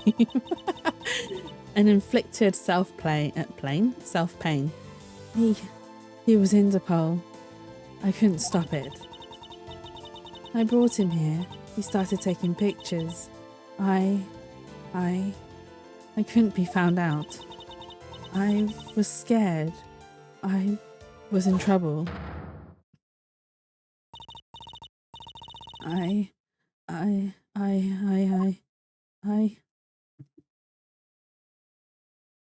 Yeah, she pushed him off the edge. And he landed to his death. And then she dragged the body up to this level. Well, dragged the body up in the elevator, which then it popped out of the suitcase because of turbulence, and then she tried to frame Edgeworth. We've finished making all the arrangements to take the suspect in, sir. Very good, detective. What about the smuggling route? Did she say anything about that? They're taking her down to the precinct now. Hopefully we can get more out of her there. Whenever we even approached the topic, she just started foaming at the mouth. It was scary, sir. She probably wasn't prepared to commit a murder all of a sudden. One thing's for sure, the ring behind this whole mess means serious business. It looks like there's a lot more to this case than meets the eye. Oh boy. Mr. Edgeworth. I just wanted to say how much I appreciate everything you did. Thank you very much. It was nothing. In fact, I should be the one thanking you for your cooperation. But truly, if it wasn't for you, I might not be here right now. Instead, I can continue to serve our passengers as a flight attendant. I hope that, well, please accept this as a token of my appreciation. That's... I see. You don't have to take it if you don't want it. No, I mean, I would never turn down a lady's generous offer. What is that monstrosity? It's a suitcase she designed. She put all her heart and soul into it, Mia. Aw, poor De Niro. Oh, thank you. I'm sure it will serve you well. And remember, we here at GoU Airlines are always ready to serve, Mr. Edgeworth. Thank you. I'll keep that in mind. Now I must bid you farewell. May all your skies be blue no matter where you go. Well, I suppose he'll never lose it. Exactly. Exactly. And no one else will pick it up at the airport as well, in the baggage claim. I can't believe we wound up investigating the whole day, sir, but boy was it fun. Speak for yourself. My day was filled with earthquakes, elevators and false charges. By the way, where's Francesca? Oh, she's filling out some customs paperwork for her departure. Departure? Yeah, Miss Von Karma's always really busy, sir. She's been flying from country to country to chase down some leads regarding her case. Detective. Can you cancel the car I had you reserve earlier? You got it, sir.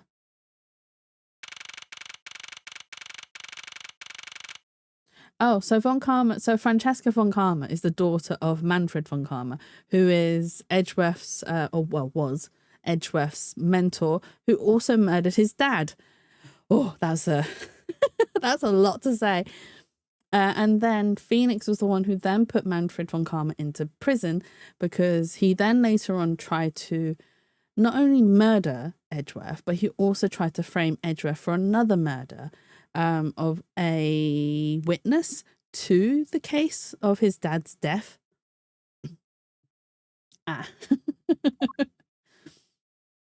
There she is.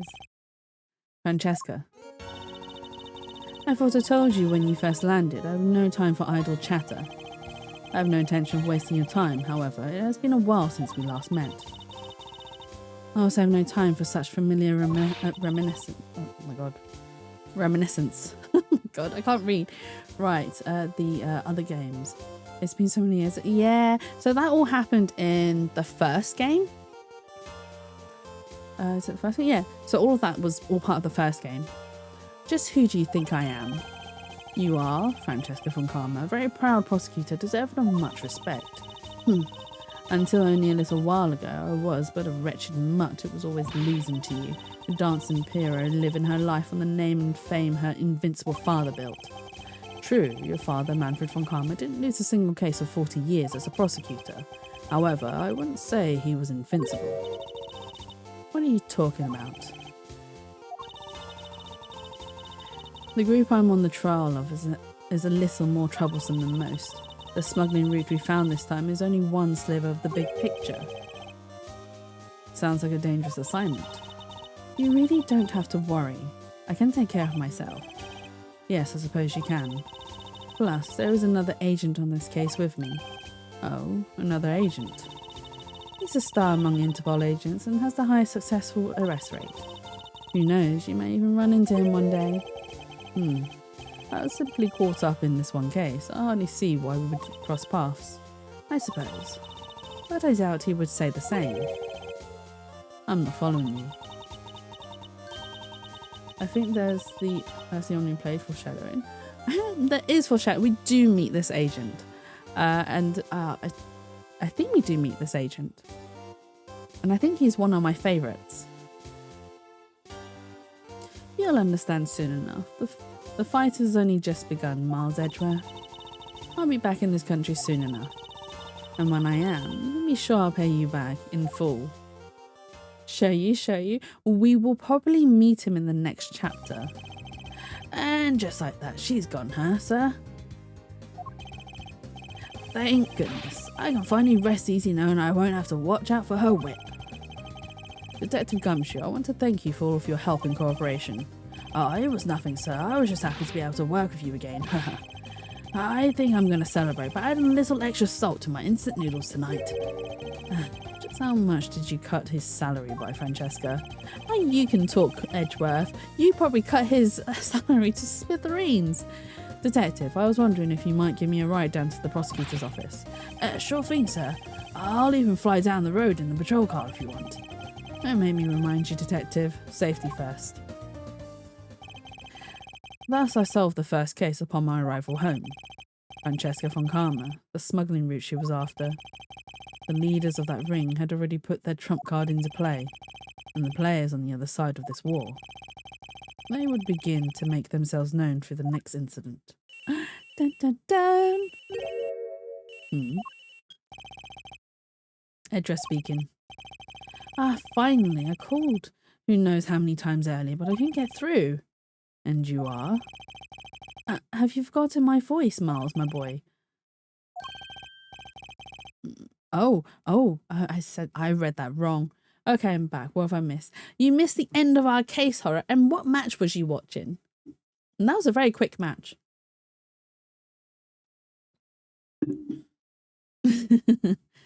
Mr. Amano, Ernest Amano, correct? So you do remember me. I know it's rather sudden, but I can't ask this of anyone else. There's been an incident, Miles. My son, he's been kidnapped. I'm playing DBD on my own. The wait times to play killer are still 10 minutes. Oh! So that's the match you were talking about. I see. That makes more sense. And wow, I'm surprised that the wait times are still that long. We are going to start a new chapter. You see the silhouette? You see the silhouette here? That is my favourite character in this series. The silhouette is my favourite character. Oh my god, I can't wait. It's so exciting. How many chapters are there? Oh, there are 5. So many episodes. I don't think we're going to get through the whole of episode 3 today, but that's fine. I fell down a rabbit hole. I'm already listening to Christmas. Hey, Alex. And oh my god. I mean, No, yeah. Oh my God, it's too early. It's too early. It's only the middle of November. Why did she start? I mean, to be honest, right? I would. I'm not. So in my defense, right. Okay, I'm listening. George Michael, right? Okay, listening. Enough said. It's okay, I suppose. Right. So for me, I don't know what it is, but I really enjoy feel good Christmas films. I do not know why, and I will happily spend the whole of the end of November throughout the whole of December watching a load of really badly made feel good Christmas films. I don't know why. Maybe that's just me trying to feel a little bit of Christmas spirit in a sense. uh, I heard the start of Bloody Carey blaring out the minivan of a parent dropping off their kid on Wednesday. That was already too much. Caramel latte, vanilla. Caramel latte, Mia. Sounds like my wife. I mean, they are. I watch Hallmark films to laugh at them. I mean, some of them aren't that. Okay, right. So some of them aren't that bad, but a lot of them are very bad, and a lot of them are laughable. However, I do enjoy the feel goodness that they give me. So that's probably, and considering I spend most of the year aside from Christmas indulging in really sad, dark, and twisted media, because I'm a big fan of like dark thrillers or like psychological horrors, and like even my films are like really sad, and like there's a lot of really dark subjects as well. So that's probably me trying to make up for all of the doom and gloom. I end up like enjoying. And just this one time in the year where I'm just like, yay, happy sparkles. They're all bad and all have, I mean, yeah, they all do have the same plot. Once you've seen like 3 of them, you've seen all of them. Are you a Christmas person? I mean, it depends. I can be sometimes, but I'm not like bar humbug kind of person, and I do enjoy sharing the Christmas spirit with like friends and family, because that's where it's most fun. I just need to know why 99% of Hallmark movies the main male character's wife always died. Like, has no one considered an investigation? It's the writers, Alex. It's the writers. They're doing it. It's for the content. It's for the story continuity. I would actually like to see a satire film where that is the plot, investigating a string of serial murders. Next match starting. Go, go, go, horror. Oh my God, wait, yes. She obviously ran away since she didn't want to deal with a Christmas tree farm or candy cane farm factory. It was too much. Too much spirit. Too much sparkles. No, but I do enjoy an occasional feel-good film, especially towards Christmas. However, I have not, unfortunately. I've watched horror play.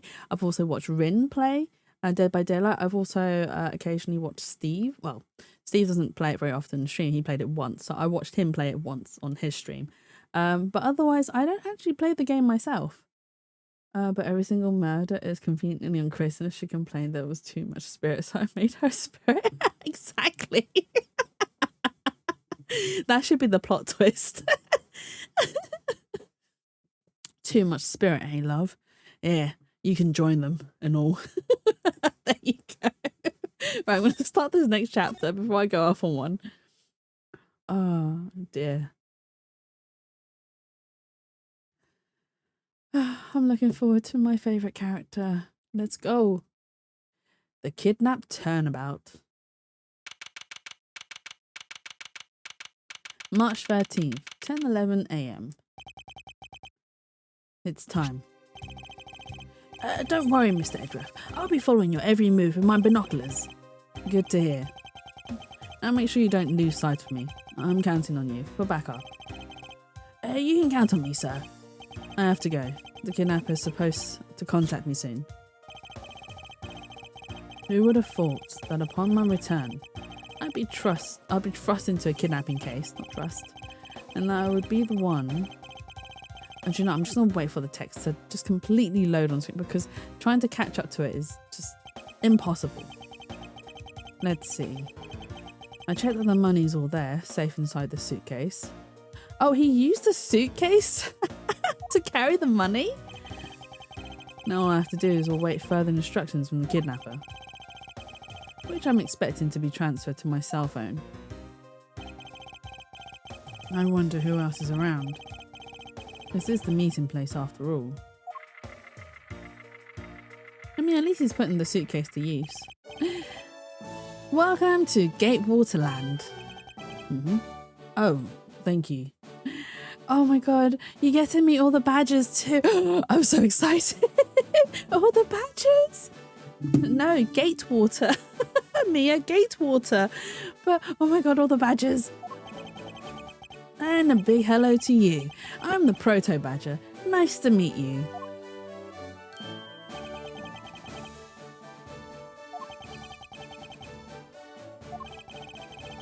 Excuse me, but were you perhaps thinking of taking a picture of me? A picture? Of you? It says on the sign too. It does. No, that's absolutely fine. Not me thinking gay water as well. Hey, you guys. I mean, that would probably be a better name. But no, it's Gate Water, unfortunately. Sorry, but I'm not interested. Oh, Edward isn't interested.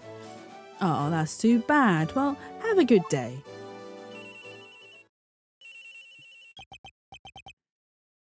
I mean, the sign has rainbows. It is in rainbows, yes. Hello? Who are you? You're not Ernest Amano. It sounds like the kidnapper's using some sort of voice alteration device. I'm his representative, Miles Edgeworth. Are you a cop? No, I'm a prosecutor.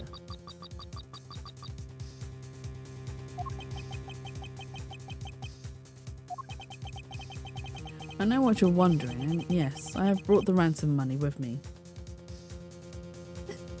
Edgeworth's only interested in exactly Fifi and Mimi. Oh my god, Fifi and Mimi!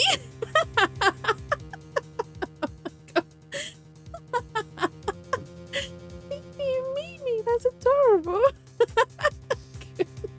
Oh, I'm so sad, I'm sorry. Oh, I'm so proud of myself. I know what you're wondering, and yes, I have brought the ransom money with me. Let's see. In that case, bring the money with you to the stadium. So this person intends to see if I'm being followed. They need matching sweaters with that on them, honestly. Oh, Fifi and Mimi. Okay, I'm gonna add that to my drawing list. Fifi and Mimi. Oh my god, this is so cute. Please, Detective Gumshoe, I really need you to come through for me this one time. Oh dear.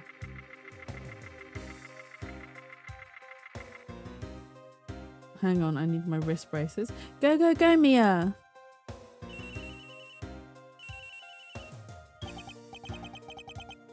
Edra speaking. Next, come to the haunted house. And just how long do you intend to have me wander around for? That's for me to decide. You don't have much of a choice here, my friend. I suppose not.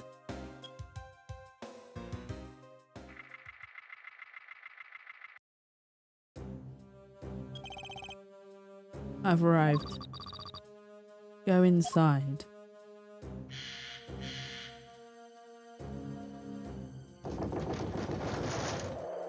Ooh.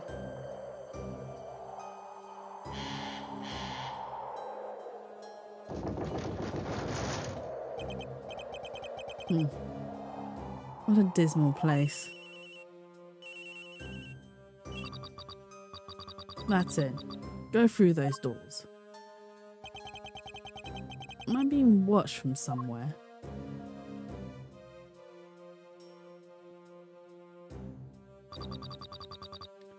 Leave the money and go now.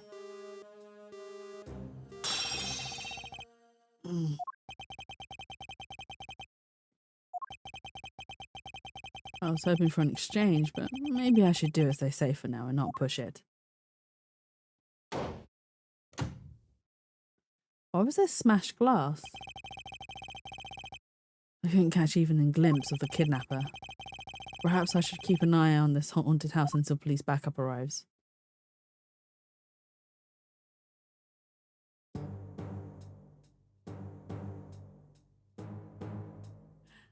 Dun dun. Dun dun dun, the badger came to life. The music's so tense. No ads, why? Oh no. It was a trap.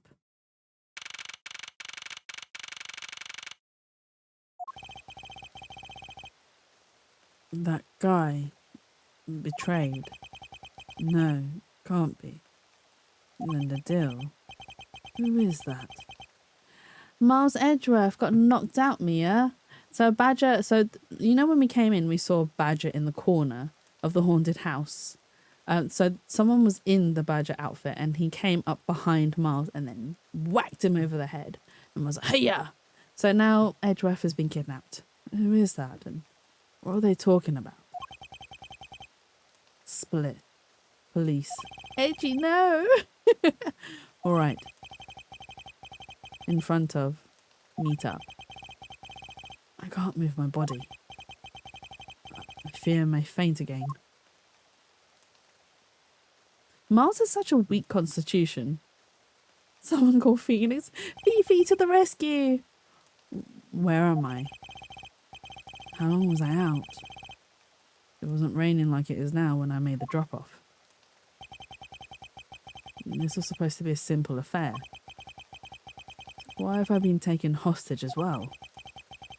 I can only assume Detective Gumshoe lost sight of me at some point. The only reason I agreed to be the drop-off man was because of that phone call. It was from Ernest Amano, the director of the powerful Saibatsu, their mana group. And that was the end of Edgeworth Games. No! No! No, we need Miles alive. Miles and Fifi forever and ever. Their love is eternal. Nothing can destroy that. I'll make sure of it. But aside from that, I also owe him a great debt of gratitude. His only son, Lance, had been kidnapped. I know that Lance is already in his 20s, but I guess some things you never grow out of.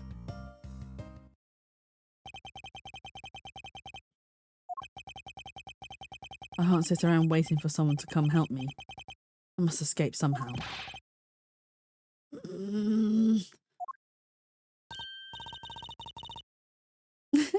Was that you making that funny sound? I know exactly who this is because I remember this scene so much. I love this. I love this chapter. Who's there and how dare you laugh at a gentleman's plight? It's Cade. I love her. Who are you? Are you one of the kidnappers? A kidnapper? Me? No way. I'm not into such petty crimes. Nope, I'm after something much, much bigger. Her theme song is so cool as well. I must be worn out from today's ordeal. Focus, Miles. Oh, I forgot to introduce myself. Sorry about that. Even in the depths of night, when no other bird dares to take flight, one alone soars to shine the light of the righteousness on the world's blight. And that one is me, for I am the great thief Yatagarasu. Great thief? And did she really just claim to be the Yatagarasu? Oh, but my real name is Kay Faraday. Oh, Kay Faraday? I thought it was Cade. Never mind. You can call me Kay. Kay? Good. Glad that's settled. Who? So the Yatagarasu is a thief in this series who is known as the Great Thief. But what they do is they steal information and then publish it to the general public to expose corrupt people, you could say. Yes, maybe a really cheeky wooden kind of movie, like that's movie See How They Run. Have I seen the movie See How They Run? Or maybe I've heard of it. I can't remember. Do you know what though? I really want to say, there's this horror called, is it called Get Out? I really want to watch it because it's got a very interesting concept. And I think would make for some good inspiration. Get Out is good. Okay, I will add that to my list and I'll watch it at some point. Not quite. I have a mountain of questions for you. But first, if you'd be so kind as to remove these ropes. Edref is tied up again. Oh. Oh. Haven't heard this one in ages. See How They Run in the West End of 1950s London. Fans for a movie version of Smash Hit Play come to an abrupt halt after a pivotal member of the crew is murdered when world-weary Inspector Stoppard, Sam Rockwell, and eager rookie Constable Stalker. Why is he called Constable Stalker? Staff Thank you so much, Mia. Take on the case. The two find themselves thrown into a puzzling whodunit within the glamorous, sordid theatre underground, investigating mysterious homicide at their own peril. Ooh. Okay, I will add that to my list as well. I wonder, should I remove them? I was actually having a lot of fun watching you make those silly faces. He's making another one. I mean, it is fun watching Miles sit there struggling whilst being tied up. Hey, there's no need to go all mad and icy glary on me, you know. Shall I already put a sus command for the tied up? I don't know, Shumi, no. You all agree with me that Miles is best when he's tied up, right? This rope goes through here and there you go. Aye. Yes, Mia, you. What relief. I owe you my thanks. Oh, it's okay. You can pay me back in full later. I'm staying silent on this one. No, back me up. Agree with me, though you will say, Now then, what questions should I start with? Someone called Phoenix. Okay, bye. I mean, once I get over this. Thank you, Shumi. I'm gonna get another sus command. But once I get over this art block, maybe, just maybe, I can draw a little Mimi and Fifi doing some rope play. I'm very close to redeeming Simon Says, and if it's what I think it is, I don't know if it would redeem because it's so easy to make Jess say funny things already. I mean, if there's something you really want me to say, then yes, you can redeem Simon Says. I need to up the prices on Simon Says. Thank you so much for the hydrate, Alex. Unfortunately, I can already tell nothing's going to be easy with this cheeky girl. The timing of these two redeems. I know, right? And then the fart. Thank you so much for farting, Horror. Great thief. You call yourself a great thief, yet are you really a thief at all? You doubt me? I get it. You think that a young lady like me couldn't possibly be such a such a big time thief, right? That's not the part I have a tough time believing. I am the real, genuine Yatagarasu, you know. Yep, I'm a pure-blooded great thief. It's a little something I inherited from my predecessor. It's so nice you have a redemption of me clapping. Just the one single clap, yeah? Not you. God's sakes. Just the one singular clap. It's like a golf clap. No! Why? Why that worked? No! Why that in my chat? Oh my god. Imagine that, but a load of farts because it's horror. Inherited from my predecessor. In that case, you wouldn't mind if I arrested you then, right? What? Of course I'd mind. I haven't stolen anything yet. Seriously, I don't know how you can say such a horrible thing to your saviour. That's true. Technically, she hasn't stolen anything in front of me yet. Oh, look at her little pout. When you say you're the Yatagarasu, do you mean you are the Yatagarasu? Yup. The most righteous of the righteous, the legendary great thief. But I inherited the title only recently, so I haven't had a chance to steal anything yet as the second Yatagarasu. I was not aware that thieves could pass down their titles like that. But don't worry, I've got some big plans in the works. Big plans, huh? It wouldn't happen to lead to a big arrest, would they? I knew it. There's just no reasoning with a prosecutor. I'm not the problem here. I'll have you know that the Yatagarasu has no interest in stealing petty trinkets.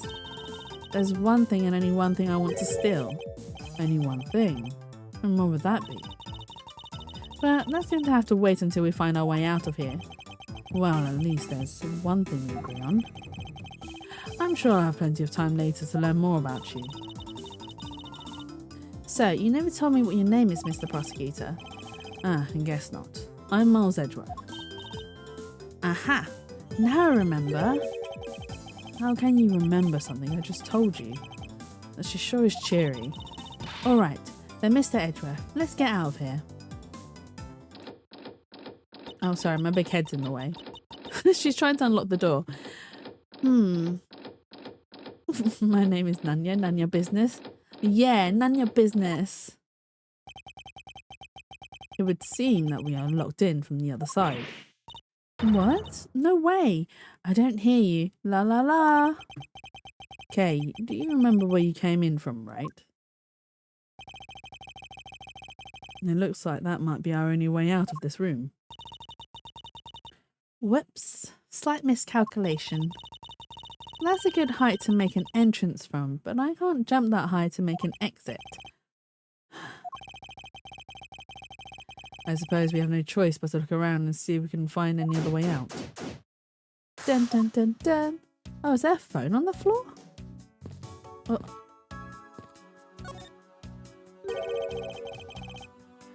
They're holding the Blue Badger photo rally. You didn't know? Plus, it's not just the Blue Badger, it's his whole family too. It's all the badgers! Look! Look! The Blue Badger has a whole family! If you manage to snap a shot of every member of the family, you get a really posh prize. Well, there's a costume head sitting over there. Why not start with a picture of that? You can't do that. That's cheating. There's only one of each badger in the park, so you have to work for it.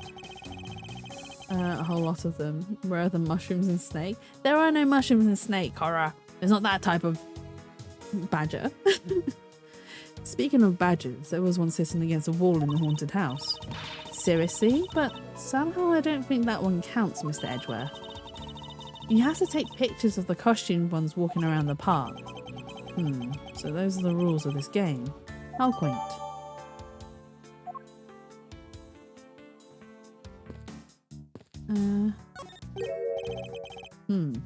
Isn't this my phone? It looks like it made it through the ordeal intact. If only there was a way for us to contact someone on the outside. But we do have a way, right here. There's a cell phone here this whole time? If I'm right, Detective Gumshoe should have contacted the precinct for backup by now. The kidnappers aren't very good that they've left the phone with Miles. Mr. Edgeworth, sir, are you okay? I was so worried, sir. I'm fine. I was knocked unconscious for a spell by the kidnapper, that's all. I'm so sorry, sir. I'm such a failure. If only I hadn't lost sight of you. Detective, we don't have time for this. Have the police set up the parameters right now. You don't have to worry about that, sir. I already got the boys working on it. But in doing that, I sorta, What's wrong, Detective? Sorry to butt in, but I'm afraid you're going to have to make do with me. Who is this? Shilong Lang of Interpol. Shilong Lang! Pleasure to speak with you, Mr. Edgeworth. I've heard a great deal about you. So why exactly is an Interpol agent like yourself involved in a domestic kidnapping case?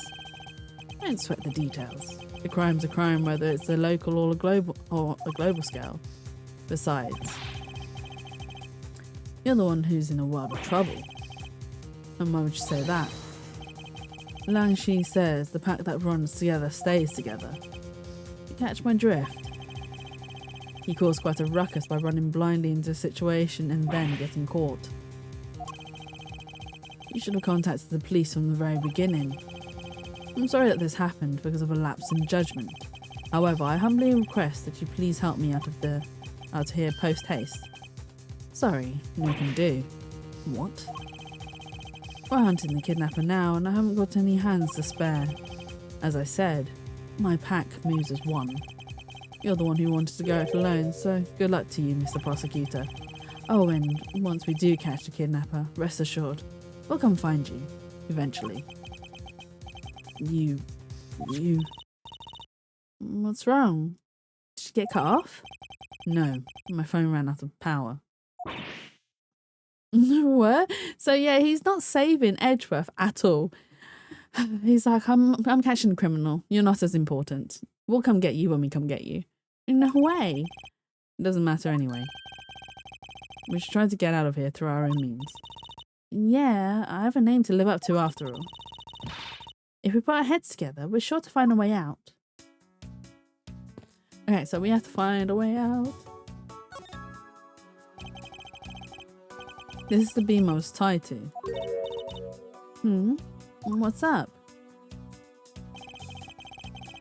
I was pondering if perhaps we could make it over to and out the window if we climb this. Good thinking. And if it's climbing action you need, just leave it to me.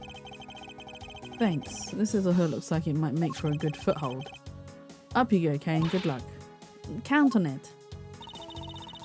The great thief Yatagarasu spreads her mighty wings and takes to the skies. Here I go. She's gonna... That clearly didn't end very well for her. As I thought, the beam was definitely not made for climbing. What do you mean, as I thought? I'm not a guinea pig, you know.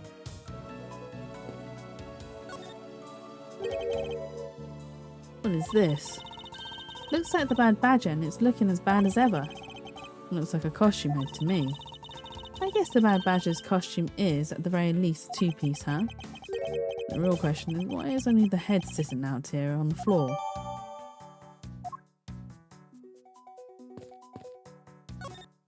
Here are all the costumes. Hey, there's something inside the bottom right box. Oh, I think it's a Pink Badger costume. Pink Badger? You don't keep up with what's going on in the world, do you? In that case, you better study up on the whole Badger clan with this.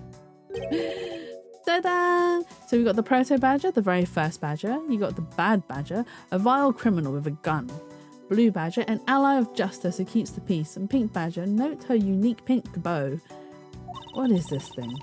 Think of it as a bible of all the things you'll ever need to know about the clan. Whatever. I suppose I can keep it as a reference guide or something. I suppose this means that this is where they keep all the costumes. It certainly looks that way. It's like the Badger family home. There are 8 boxes, but 7 of them are empty. Which means that 7 of the costumes are in use right now. Yes, we have Mia. So, the one that we see throughout the whole entire game is the Blue Badger. Let's see, hang on. Okay, so out of this list, the Blue Badger is the one that we see throughout the whole game series because he's the mascot of the police force. Proto Badger is one that we don't see at all, even though that is the very, very first Badger that was created. Bad Badger and Pink Badger was created for this game, so they are new to this game series. We don't actually see them outside of this game series. I think after this, that's it, and we only just see the Blue Badger, which then gets reused in Phoenix versus Professor Layton. So the blue badger then becomes a British blue badger, which is quite cute. And I would love a plushie of the British blue badger because it's got a little British police hat and everything. Oh my god, it's so cute.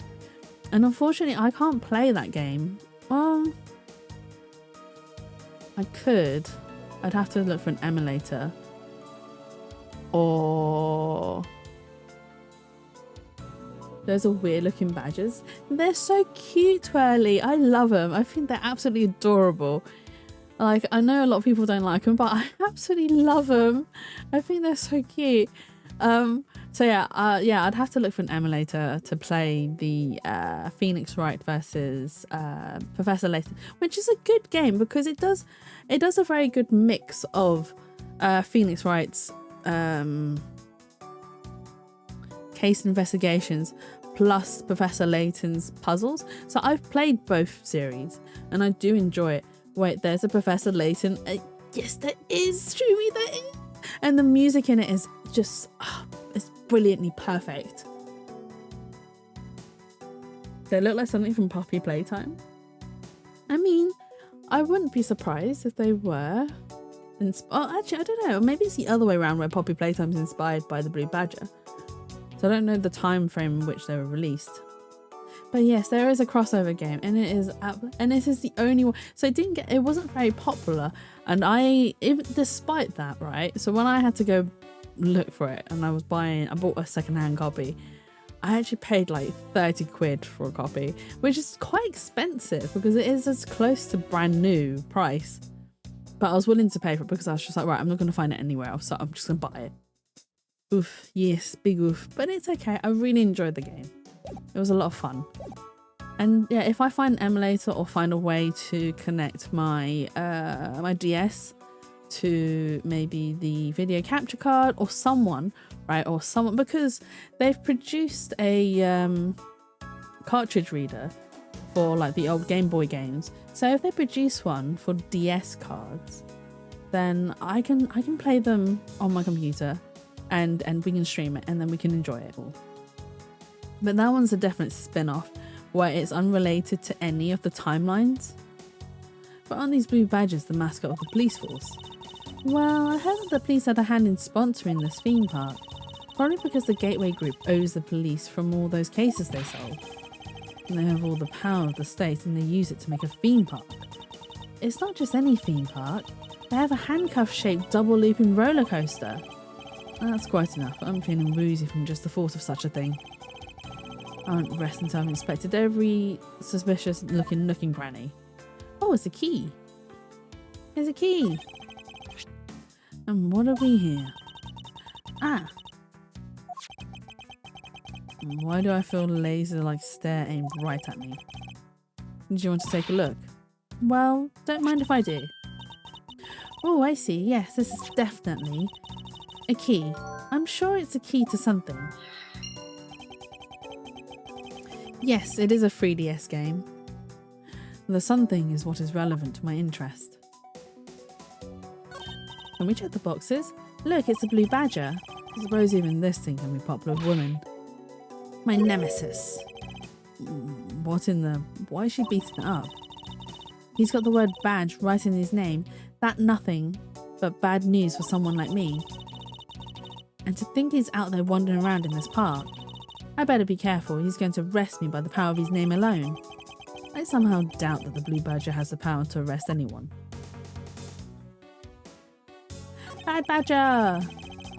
So this is the blue badger's rival, the bad badger, huh? Do you feel some sort of reverence towards this badger, Kay? Ha! I can't believe you'd be so stereotypical when it comes to thieves. Surely you must also think there are much cooler and cuter ones out there, right? There, now I can type better. What I miss? Not much, we're just investigating boxes. That's it. I've decided that thieves and thievery need an image makeover. Good luck with that one.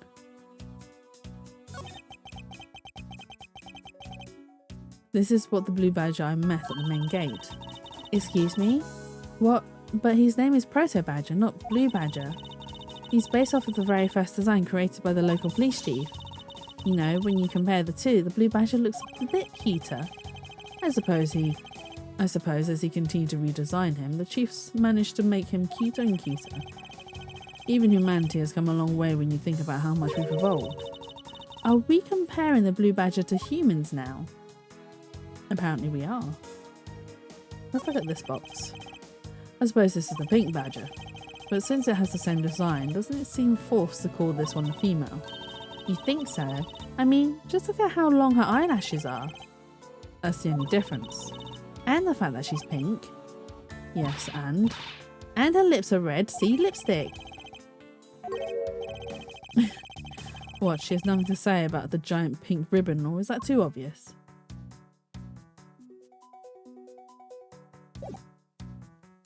Okay, so that's been investigated.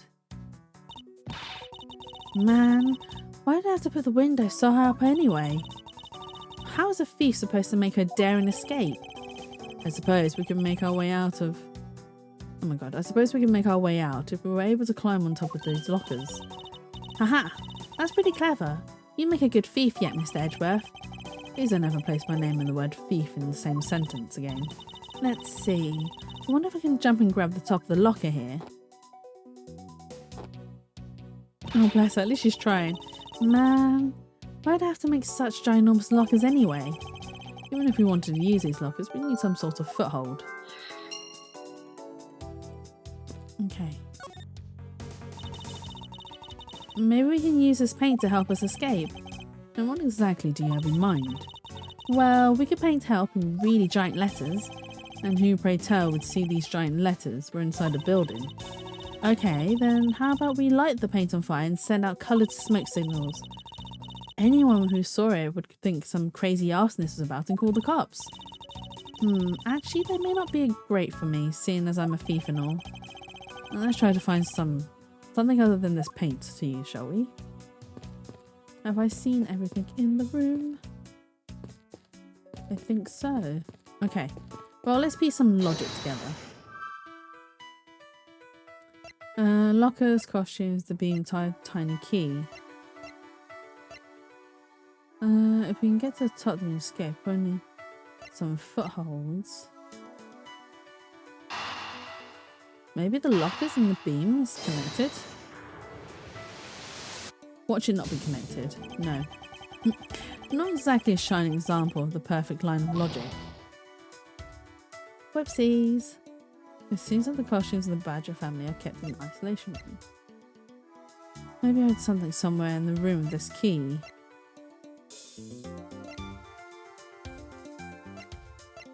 Maybe I haven't picked up enough things. Oh, wait, hang on.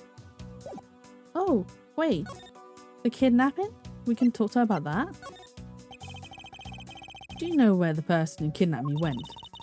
Well, after they locked you up in here, it sounded like they went into the next room and started talking to someone. I feel like I heard something as well, but it's all a haze in my mind.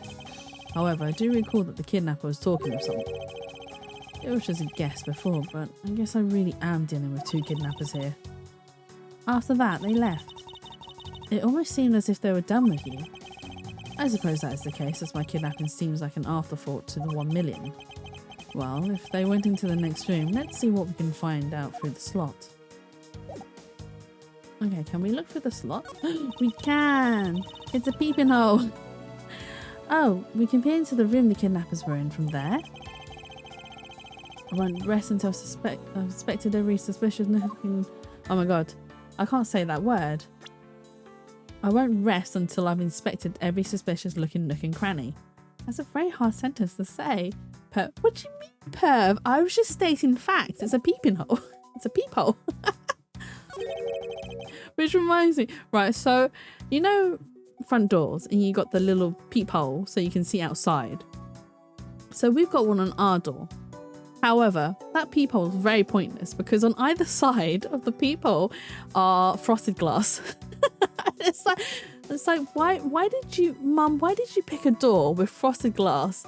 There's no need for the peephole if you've got the frosted glass. You can see through the glass to see who's outside.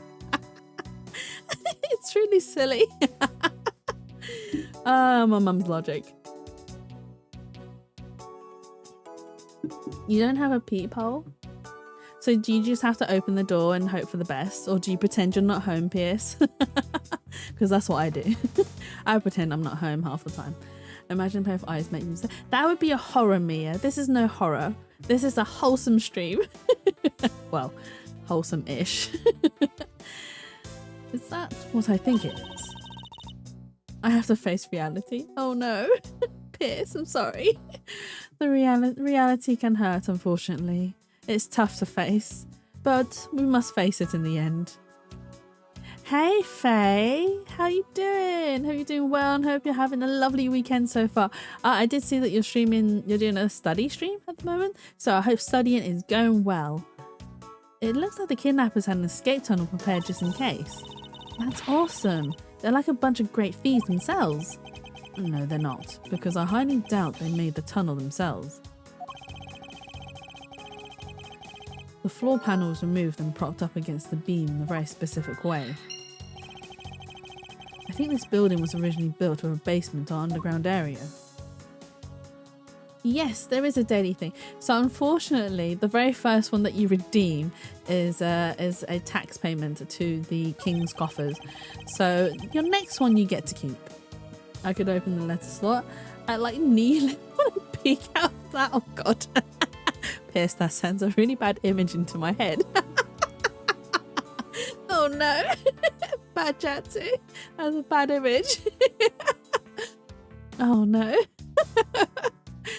There's a door on the opposite side that appears to be the same as this one, which would mean that I can probably assume that these two rooms are very similar in structure.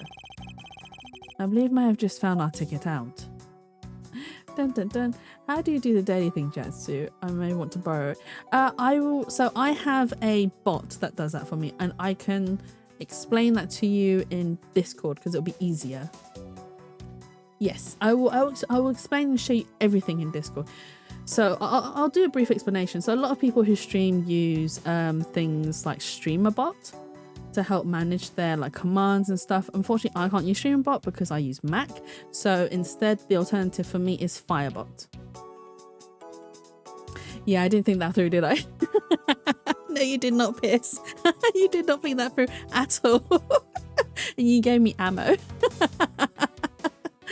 Actually, you gave me bullets. Well, you gave me ammo to fire, which then means that it also gives Shroomy and Berry ammo later on. If they're not listening, then it's fine. It's fine. There's a beam in the next room identical to the one in this room. There's even a hook on it to hold a propped up floor panel in place, which reminds me. Did you find something useful, Mr. Edgeworth? Perhaps. I may have found a very handy hint how we'll get out of here. Okay. So you're the peeper, leave me be. I'm not peeping about. I don't know what you're on about. I'm not the peeper. Miles is the peeper. Ta-da! There's hook on this beam. You know I already tried, and there's no way I can jump from this hook to the window. You are here. Hi, Shumi. Hi, Shumi. Come on, even you have to admit when something's just not possible. I wasn't about to suggest that again, rather that it's here for a different purpose. Really? Like what? As you saw in the adjacent room, it's clearly for keeping a floor panel propped up. Which means that there should be a panel in this room that we can open as well. Oh, I get it. We didn't notice its existence all this time because it was hidden, oh my god, because it was being hidden by this tarp. Alright then, let's fold this thing up and see what's underneath. Dun dun dun. Now this is what I call a treasure. Right, we need to interact with it. Because I need to pick it up as a logic evidence. Ta-da! Wow, this must be another entrance to the secret hidden basement. I totally smell treasure. The scent I wish to smell is the sweet fragrance of freedom. Then what are you waiting for? Hurry up and open the hatch. Alright. This thing's locked down tight. There we go. Ah, fiddlesticks. Right. Escape by hatch. Exactly. Tiny key. Underground entrance. I believe you're up, Kay. Huh? Why me? Because we need to use the tiny key that you've taken quite a liking to. No, camp the hatch and kick it down last minute. I mean, you can't really kick it down because it's already down.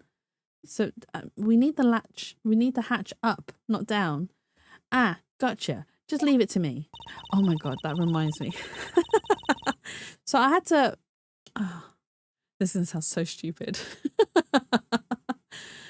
So in my house, you can access the loft, but it's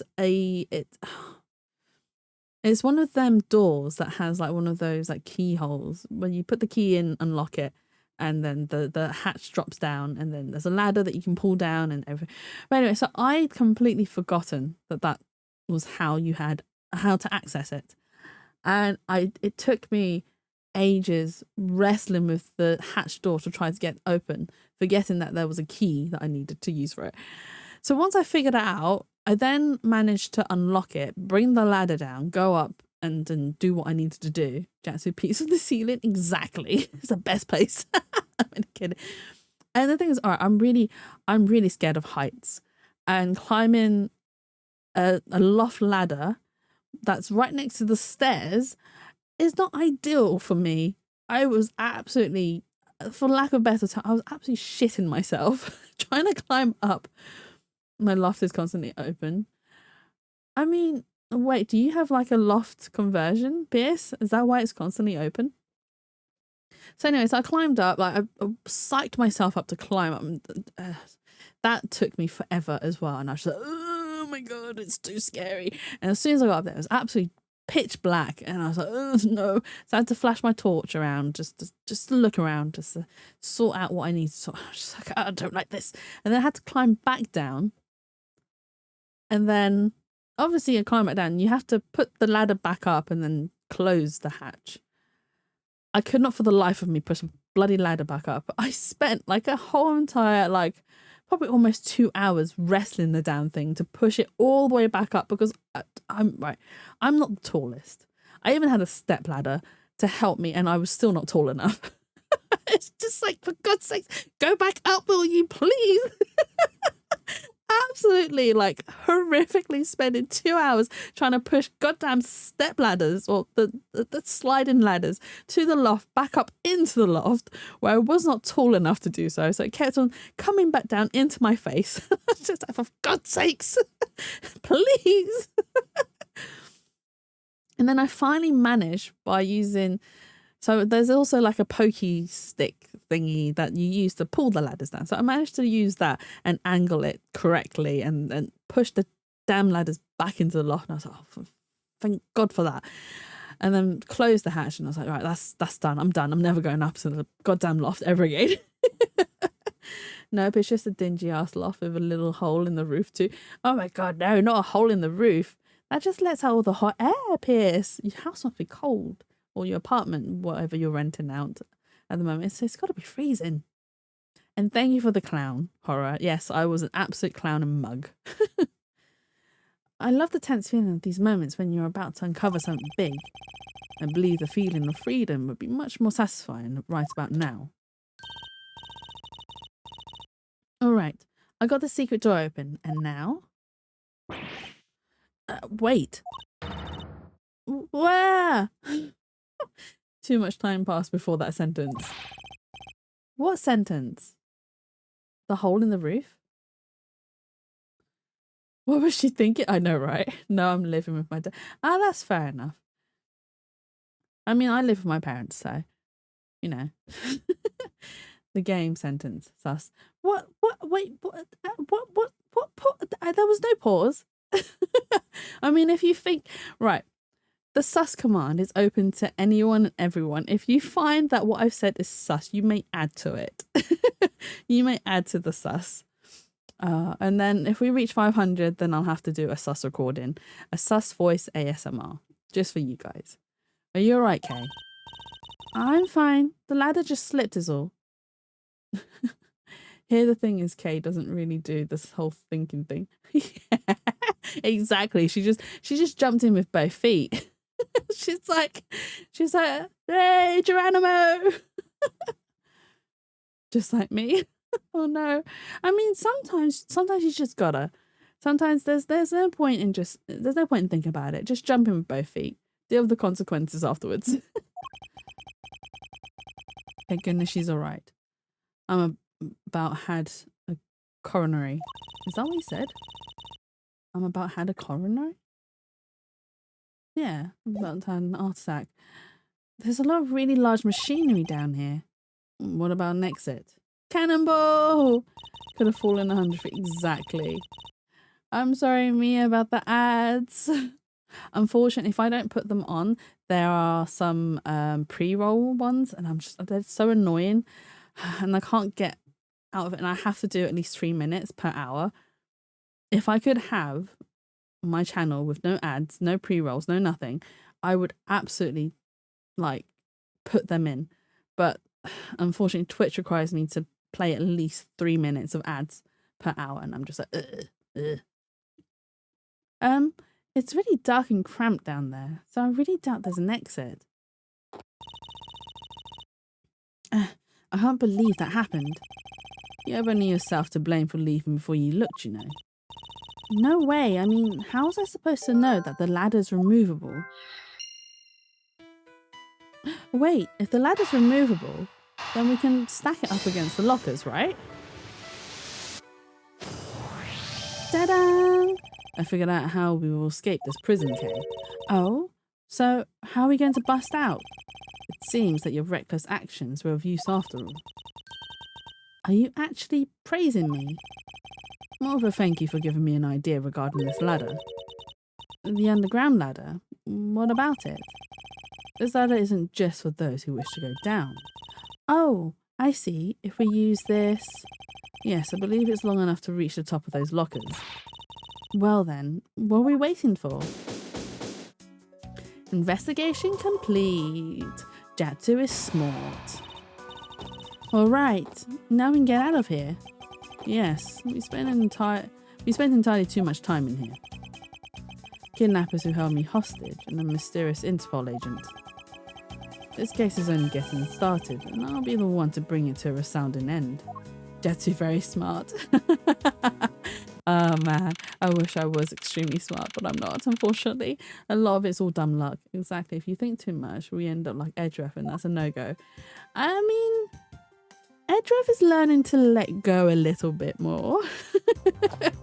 I mean, especially since he's come into contact with Phoenix again. So, you know, Phoenix has had a positive effect on Edgeworth. You can let go of that. Never mind. Mia! It looks like it stopped raining for now. Don't just use L's emote and just act all innocent. I said nothing. Sure. Sure. Don't hide behind Ellie Welly. Damn it. Exactly. Yeah, and thank goodness. You have no idea how hard it was raining earlier. Mr. Edgeworth. I'm so glad to see you managed to escape, sir. I was so stressed that I thought my heart was going to give out. Detective Gumshoe, may I ask what in the world that is? Well, that's, count off. 1, 2, 3, 4, 5, 6, 7, 8. 99. Only wholesomeness here. I mean, this is a very, very wholesome stream. Of course there's only wholesomeness here. Shifu, all 99 members are here and accounted for, sir. Shilong Lang! What the heck do you think you're doing counting my cubs off like that? Every person's a valuable human being, you get me? And everyone has a name that their parents gave to them. No one is a 2 or a 3. Everyone, regardless of age or rank, is number 1. Got it? He has chompers, he really does. I love his design. Like, just, I do not know why. Do you hear that beeping? Oh, never mind, that's my bullshit meter going off. Hey! Hey! This man is wholesome. We like him here. So I really love his design in general. His shape, like, I don't know why. He's not even, right, admittedly, he's not even the best looking character in the whole entire Ace Attorney series. But for some reason, to me, he is just his shape language in general, especially his facial shape language is just, oh my God, it's so pretty. Oh, sorry, I was referring to you saying it is wholesome. I don't know what you're on about. It is very wholesome. Thank you very much. Shumi even came in and said, hello, wholesome. I am the most wholesomest. I mean, with those chompers, oh, Mia. Mia's like Shilong Lang, bite me. I mean, meow. But yeah, he is my absolute favourite. His shape language is just beautiful. No! Why did I get the sus command? It was Mia. Oh no. Shifu. It's fine, Mia. You are Agent Lang, I take it. You infidel, how dare you address our Shifu so rudely? He growled at him. I can't growl. Oh, I can, but it won't be as sexy. Lang Shi says, a cub who disrespects others soon feels the despairing bite of an elder. So don't you ever forget to show the proper respect towards another person. Don't worry, Jazz, I can't growl either. My growl sounds very much like a gremlin growl, so it's not very... Sheena. And end up with what people do. Yeah, exactly. Same here. Same. You just end up with gremlin Jatsu. This isn't much, but please accept my card. Oh, thank you. Please accept mine in return. We are the same. We are the same. You'll see that just now? That is the proper way for two people to show their respect. Keep that in mind and you'll get far in life, got it? Ah, that's right. Francesca did warn me. Something about an elite Interpol agent from the Republic of Shangfa. Apparently, this man has the highest successful arrest rate in the organisation. Yes, he can arrest me too. Agent Lang, why exactly is an Interpol agent involved with this clearly domestic case? That's none of your business, Mr. Prosecutor. How is it not?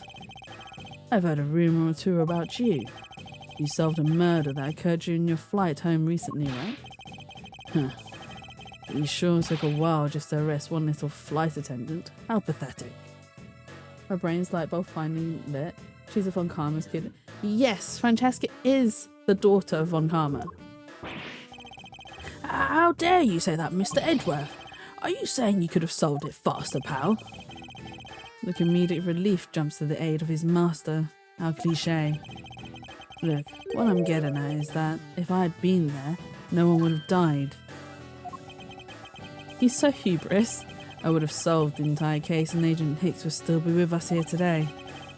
Agent Lang knew yesterday's victim, Agent Ackley Hicks. Hicks was like a brother to me.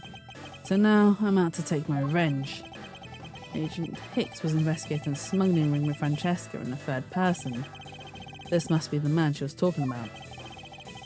In that case, you should understand how I feel as the kidnapper. Hang on. As the kidnapped is someone I know. Chat's covering his face. Oh, I'm sorry. Right. We'll remove you guys for the time being. This isn't your neatly trimmed courtroom of Eden, you know. You're out in the wilderness now, Mr. Prosecutor, and way out of your league. Look at them chompers. He is beautiful. Look at him. No hard feelings, but why don't you go back on to your courtroom now, pretty boy? He called Miles pretty. You dare to mock the court? I do, and I don't need the help of a filthy prosecutor. Mia's so down bad. Mia really is. Also convenient unbuttoned shirt. I mean, I only noticed his face, Mia. I never noticed the unbuttoned shirt. Oh no. I do, and I don't need the help of a filthy prosecutor. Sorry, but the truth doesn't need the likes of you to distort it today. Who uses the adjective filthy to describe a prosecutor? And why? Why do I feel such intense loathing emanating from him? Oh, he's so beautiful. Alright, men.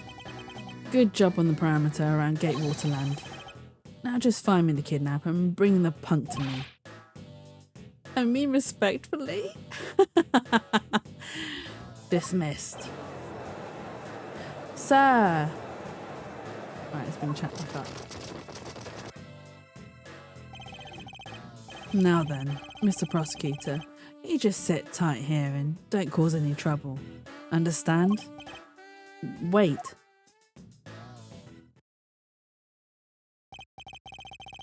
Mr. Edgeworth. It's been a while since I last met someone so disagreeable. Why of all places did he show up here, and completely out of the blue at that? I suppose I'll have to ask Detective Gumshoe to fill me in on that. Right, let's speak to Gumshoe then. Gummy! Great job, Detective. Sir, for losing sight of me and the kidnapper, and allowing my investigation to be hijacked. Ooh, he's not happy with Gumshoe. Sir, I look forward to your next month's salary assessment. Ooh, his pay's gonna get docked again. But the case isn't lost yet, sir. I'm gonna show you just how much of a man Dick Gumshoe can be. Oh, Gumshoe, you are a man. I see you as a man, it's okay. Should I prepare the 21 gun salute now or later? Detective, are you sure it was the precinct you called for backup? Of course, sir. I think I would know the number of my own precinct like the back of my hand. And why didn't an Interpol agent show up instead with an army of his own agents? He is very sweet. And I look for, so we get a section, I don't know if it's this episode or maybe the next one, where we get to see a bit of the past and we get a younger version of Gumshoe, and he's so sweet. Like honestly, you learn so much about Gumshoe and in this game. So I don't have anything against Gumshoe in general. I do like him as a character, but since this game I've learned to appreciate him even more so. Gumshoe best man, he is.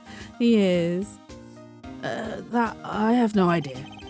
About 5 minutes after I made the call, that Wolfman showed up out of nowhere, sir.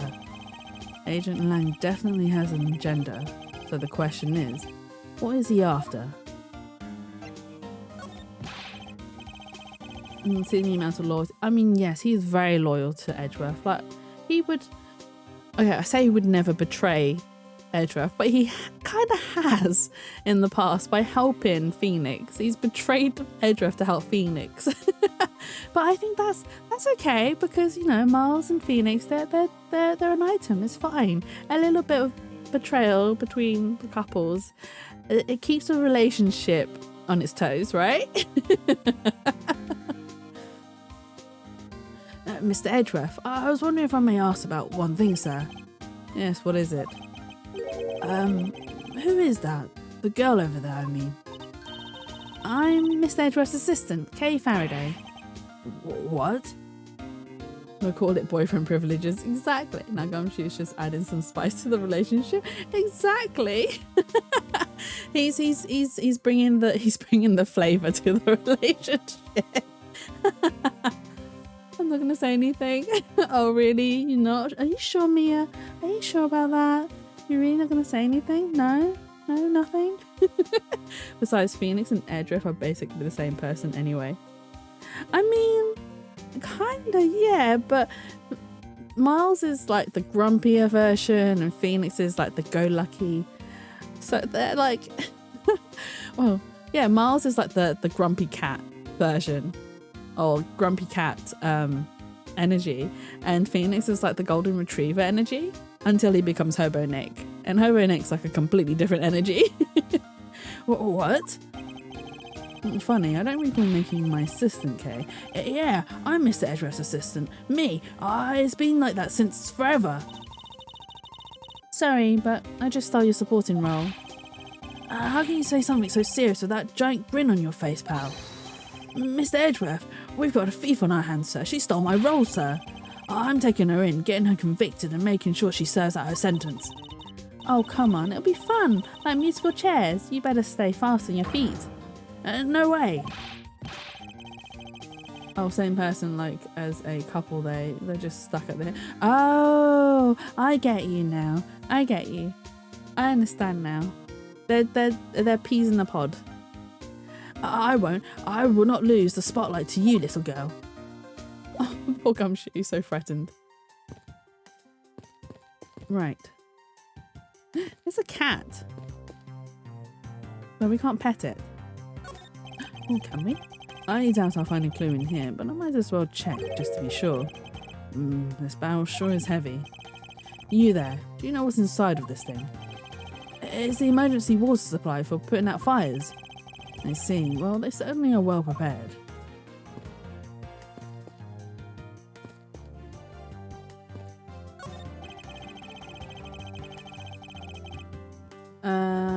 I'll just, meow. We can't pet it. No, unfortunately not. Yeah, I tried. It's an old-fashioned rocking chair, the kind that makes you feel instantly at ease. There's something written there. A soothing 10-minute sitting for only $100. What the hell? You see, reverse psychology, make it so expensive that no one would dare sit on it. Really? Oh, wait, there's a cactus, and there's something written on here, on the sign. The cactus is a very gracious gift to Gatewater Land from the local police precinct. I can't believe the police went so far as to even donate a cactus to this place. Horses are painted on this garage door to complete the Wild West theme. They almost look like they're ready to jump out into the real world and gallop away. Oh my god, my throat. My cake is finally in the oven. Ooh, what cake are you baking, Berry? Almost being the key word.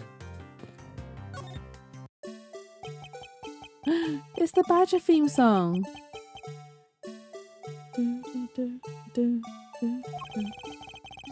That wriggling. I just can't bring myself to call it dancing. Oh.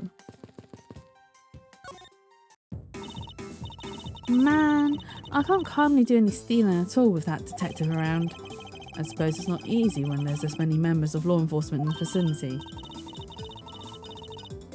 You can sit on the cactus for free.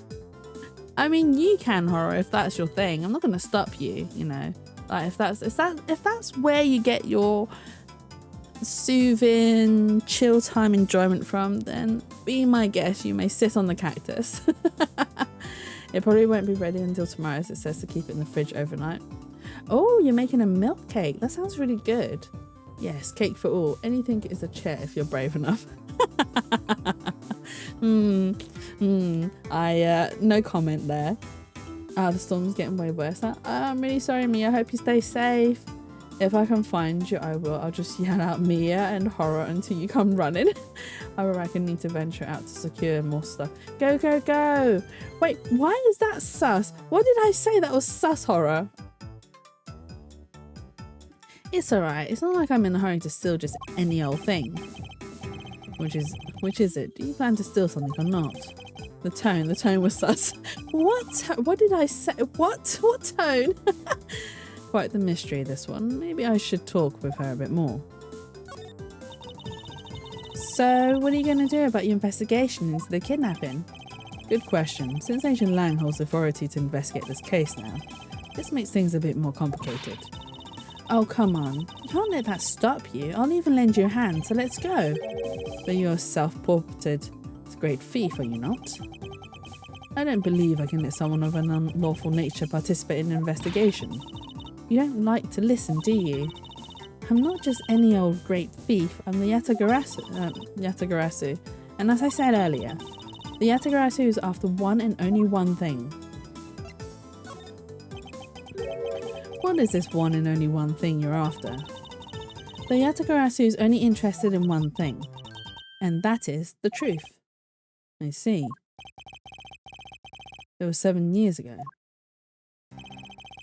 Oh, he's going back. There was a vigilante who threw the business world into a panic. Labelled mysterious and phantom-like, the Yatagarasu appeared and vanished at will. Though we still don't know much about this thief's ultimate goal, we do know the targets. The Yatagarasu like to find and publicly disclose evidence of corrupt dealings of all sorts. Once a target was chosen, no dramatic calling card or announcement was sent forth. Instead, the chosen corporation was infiltrated without even the target noticing. Some days later, the evidence that was found was sent out to the mass media, along with a card with the mark of a three-legged raven. Looking back, I suppose you could call that the Yatagarasu was stealing the truth. Could this child really be the successor to the original Yatagarasu? But that can't be, can it? No comment, wink, wink, nudge, nudge, and nods. As good as a wink to a blind bat, eh? What?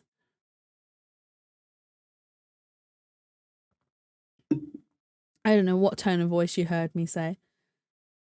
Lance, where are you, son? Here's Mr. Amano. Mr. Amano. Oh, Miles, my boy. I'm sorry to involve you in such an affair just after you've returned. For you, Mr. Amano, I gladly offer my assistance. What in the earlobes? So in Asian cultures, right, if you have big earlobes, like this Mr. Amano guy, it means that you are destined for wealth because they are similar to the ears of Buddha. So you are blessed with the blessing of Buddha and blessed with good fortune, etc., etc. So anyone that you come across that got big earlobes, they are destined to be rich. So make sure you keep an eye out if you're looking for a rich husband or rich wife, whichever you want. So that's why he's got these big earlobes. It's to, well, signify that he's a very rich and wealthy man. And he was destined to be so. Oh no, poverty. Yeah, don't worry, horror. I'm destined for poverty too. After all, I have you to thank for how well things turned out during my time abroad. If it wasn't for you, I might not have been introduced to that law office and a chance to study the inner workings of another country's judicial system. Might owe some people money, actually. You do. No, think nothing of it. As you know, Manfred and I go way back. If that's all you're looking for, Jatsy, I think I've seen a few 70-plus men with big earlobes where I live. Thank you for the offer, Berry, but I'm gonna have to pass on that. I'm not into old men, unfortunately. I mean, I'm old myself, so you know.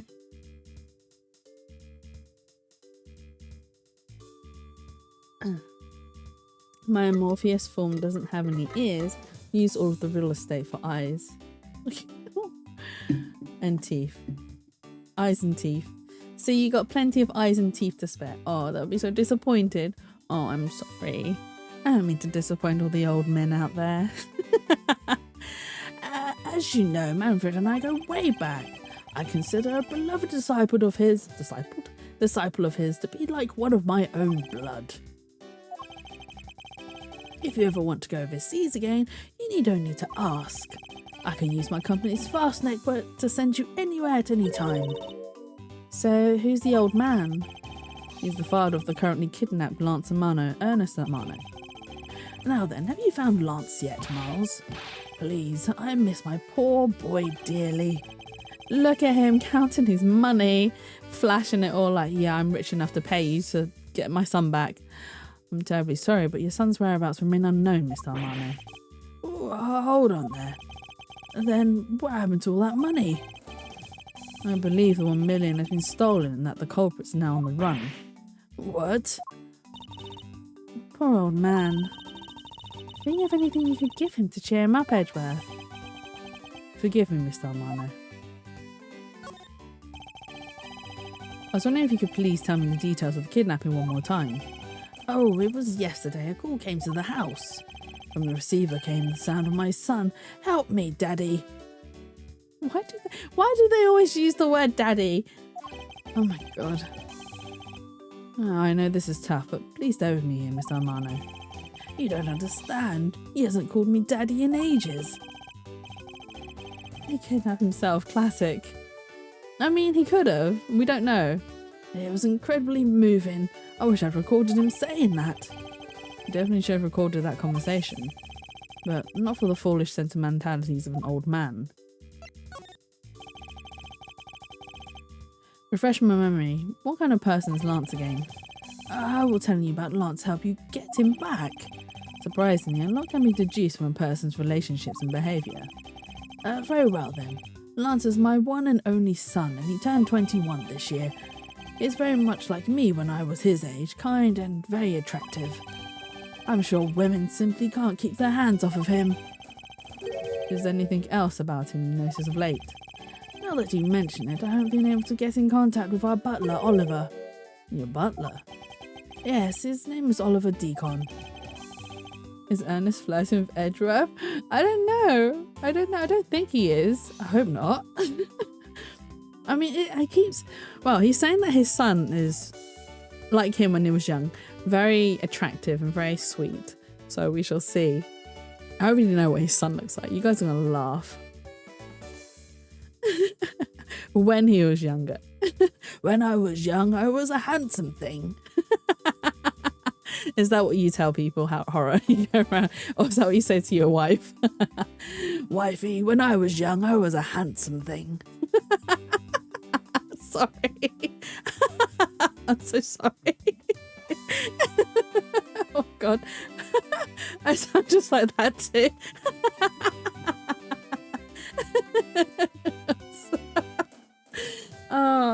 Like I just sucked down a cigarette. Look, I'm sorry. It's the only way I can do an old person's voice. Or would you prefer a high-pitched voice instead? Hi, wifey. When I was young, I was so handsome. Is that more you? He's been in our family for years now. He gets along so well with Lance, so I thought maybe he would know where my son is. Mr. Amano, could you please tell me a little more about your butler, Mr. Deacon? The former is probably closer. Not the high-pitched one. Hi, my name's Horror. It's a pleasure to meet you all. Sorry. I'm having too much fun. Sorry. You heard my high-pitched... I did. I did. It was fun. I actually clipped it as well. As a butler, he's outstanding. He even serves as Lance's personal private tutor. He took a brief leave recently, but even after it was over, I've been able to reach him. So you still haven't spoken with him since his leave? What about his family and friends? And I'm not banned. You'd never ban me, Horror. I'm your favourite viewer. So you still haven't spoken with him since his leave? What about his family and friends? They said they hadn't seen him. I've tried everything I could think of, Miles. Do you think this could have something to do with Lance's kidnapping? It's possible, but I can't say anything for sure quite yet. So even the person closest to the victim has gone missing. Oliver Deacon. Sounds like one name I had better keep in mind. Detective Gumshoe. Yes, sir. Oh no, my controller's low on battery. Hang on. Luckily, I have another set spare. Waiting. Oh. Yeah. Oh. Bear with me. Let's get these on charge. Okay. Yeah, all done. Cool. Let's begin our investigation. Even if that Intuos agent holds authority to head this investigation, we can't allow ourselves to stand idly by twiddling our thumbs. I'm with you 100%, Mr. Edgeworth, sir. I, Dick Gumshoe, pledge to stick by your side through thick and thin. Mr. Amano, it was my fault that the culprit escaped, which is why, with your blessing, I vow to return Lance to you myself. Oh, I have never seen you so passionate before, Miles. Good luck to you, my boy. Alright, well, what are we waiting for? Let's do some investigating. If you think I'm losing to you, pal, forget it. My boy! Welcome back, Jay. I hope shopping was good.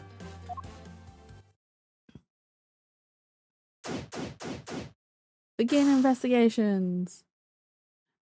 I was to be like, but you have to pay $100 to sit in that chair. But then again, he is rich, so $100 is like spare change to him. Yeah, it was fine. Got the groceries. Yay! Did you get any snacks and treats? So what should we examine first? Thanks, Agent Lang. We can't leave this area. But the culprits were here until only recently, which means we may be able to find some clues that will tell us how they escaped. Okay, let's get looking. Hey, you there. Who, me? What are you doing goofing off in a place like this? I wasn't goofing off. I was about to help Mr. Edgeworth kick off his investigation. You imbecile. All precinct detectives are now under Agent Lang's direct command. No way. I'm not working for Wolf Boy. Mr. Edgeworth, can't you do something? I'm not exactly in a position to argue, seeing as how you are a member of the police. Good, now let's go. Oh no, Gumshoe's been dragged away. No! Boy, have I just... What? What did he say? What did he say? Boy, have I got just a job for someone of your talents. Oh no, Gumshoe's gonna be shipped off. You got monster? That's about it. No, not the monster. No to the monster. I'm not a fan of energy drinks, unfortunately. Yeah, they just seem disgusting to me. But that's just my own opinion. I don't drink them. But if you enjoy them, enjoy it. If you have fun with it. I don't know how you'd have fun with a monster. I don't know what I'm saying. Well, that was exciting. Okay. What? Can't you tell I'm ready to get down to some detective work? You should go home. Your parents must be worried about you. Oh, come on. I finally get to be your assistant and you try to ditch me. I don't recall offering you the position. Why do you have to be so difficult? Besides, it's already too late, you know. Like I said, I've already stolen the position of assistant a while back. You're the one asserting that. You're the only one asserting that. Well, by the time anyone notices, it's already gone. That's the Yatagarasu way. You shouldn't speak so lightly of things you know nothing about. Fine, whatever, you win. Go ahead and do your little investigation. But the talented Assistant K is going to tag along no matter what you say. Even if she turns out to be useless, she's not going to listen to me. I might as well surrender and let her come along for the ride. Okay. Hey, there's a bunch of footprints in the mud over here. I remember hearing rainfall out here while I was being held in there. Yup, it was just a passing rain. That's why the ground has already pretty much dried up. I should be thankful it left us with some nice footprint samples. You know what? I bet if we follow them, we can find out where the kidnappers went. Plus, we'd be able to spot them because of their muddy shoes. I don't think it would be that easy. Why not? Look carefully. There are quite a few different sets here. And we don't know which ones belong to the kidnappers. Oh, that's true. We don't know what kind of shoes they were wearing. Wait, hang on. Is it me or do they look like the costume shoes? They do. Oh no, okay. They don't fit. Alright, okay, fine. Okay, we need more logic pieces. It's a shame we can't pet the cat. Ha! I've got you now, you vile criminals. I don't think the kidnappers would have better sense than to try hiding these. Oh, come on, lighten up, will you? I was only joking. I don't really think the criminals would be hiding here right in front of two officers. I certainly hope not. Ooh. Hey, Mr. Edgeworth, isn't this one of those things you tie horses to? Thank you for the deep meow sandwichy. Yes, although the horses are in another location at the moment. Ah, and here I was hoping I would get to ride one. You know how to ride a horse? Nope, never rode one in my life. But I have an Asian friend who was born in the year of the horse. Non sequitur. Sequitur? How do you read that? Is the only way to describe your logic. I think I read that right. I don't know. If these were real, I wonder what you'd put in them. Water would be the obvious answer. But if you stored water in a barrel under the blazing hot sun, wouldn't it go bad? People of that period probably didn't care about how it tasted. Sorry, but I can't let you get away with making fun of our forefathers. I mean, maybe they really like the strange taste. Look, who's making fun of them now?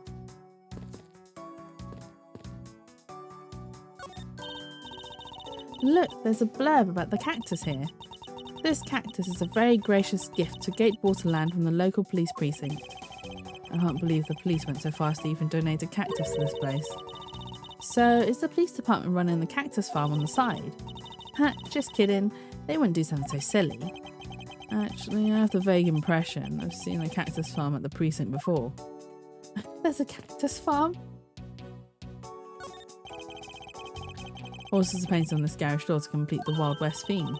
They look so lifelike, don't you think? You think of wrangling or rather stealing them. If you can coax them out of there, sure, come on. I know you can sweet talk them out.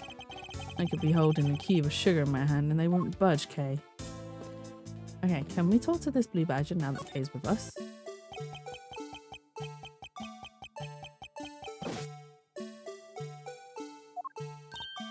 Hey, it's the blue badger.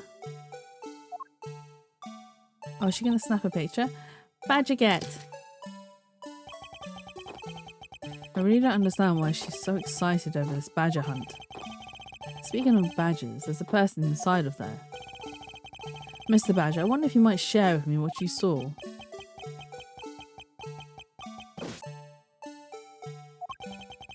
Is that Meekins inside the badger outfit? Because only he salutes like that. He's doing that contorted wiggling dance again. Aha! It is Meekins! I knew it! I was like, that salute! Only Meekins does that salute, and it is him! Oh my god. Ah, you've uncovered my undercover identity, sir. I was to remain under that head, sir. Aren't you Officer Meekins? Sir, Mike Meekins reporting for duty, sir. This man was a witness in one of the cases I headed 2 years ago. About the only thing I remember about this officer is that he often spoke and acted before he fought, which gave me a great deal of headaches. Is he a friend of yours, Mr. Edgeworth? I've met him in court once before. Why was he so upset when you unmasked him? Did he have something to hide? Mike Meekins. Officer Meekins, why are you standing here wasting time? Sir, because I'm not a police officer right now, sir. I'm the Blue Badger, and I'm creating memories and dreams for the kids. That's never a waste of time, sir. I have a dream to become as big as Detective Gumshoe, sir. I was patrolling the scorchingly boring beat until a little while ago, when the dispatch radio on my shoulder crackled that the kidnappers escaped, sir. I thought maybe this was my shot at making detective, sir. I rushed on over to join in, but when I got here, there's a sea of people already, and I couldn't spread my trademark friendliness and joy onto anyone. It would seem that some people never change. Oh, poor Mike. So why exactly are you in that ridiculous outfit? Sir, that's because, sir, I'm here to keep the visitors in good spirits, sir. But it's also to hide the fact that I'm an officer in the trial of a kidnapper, sir. On a trail of kidnapper, sir. I see. Agent Lang is very wise to employ this sort of diversionary tactics. To be handed the role of the Blue Badger out of all the different disguises, sir. It's such an honour. How long have you been standing here, officer? Sir, for about 1 little hour, sir. That's around the time I woke up from being knocked unconscious. And I've been here ever since, sir. If that's true, then it's possible Officer Meekin saw the kidnappers escaping. But however, sir, I must tell you I didn't see a thing, sir. I haven't asked you anything yet, officer. No, but I know you will, sir. He's hiding something from me. Officer Meekins, I insist you tell me more about your recent movements. Sir, I've been playing the Blue Badger this whole time, sir, and getting into it too. I patrolled the park all while wearing this costume. And about 1 hour ago, I came over here, sir. I haven't seen any suspicious looking people this whole time, sir. But I did see a badger, sir, a lone blue badger. What you said just now is contradictory to the facts. How so, Mr. Edgeworth? It's what Officer Meekins says me contradicts.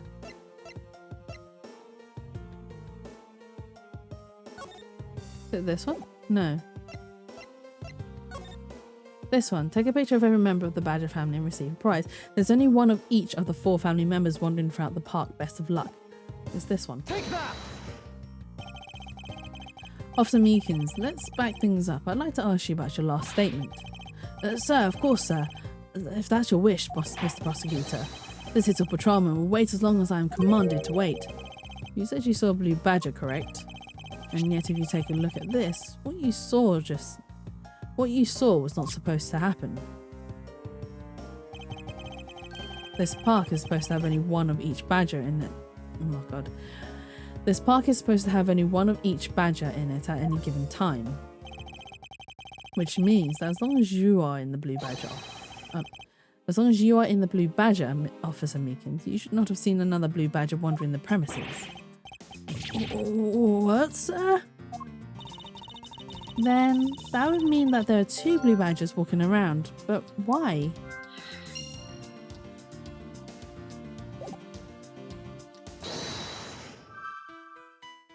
So, costumes and second blue badger?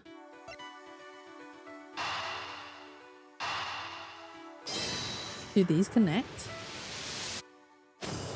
They do! A second blue badger that shouldn't exist. Clearly the true identity of the person underneath is... Oh, I know. It's one of the kidnappers, right? The person wore a costume to get away.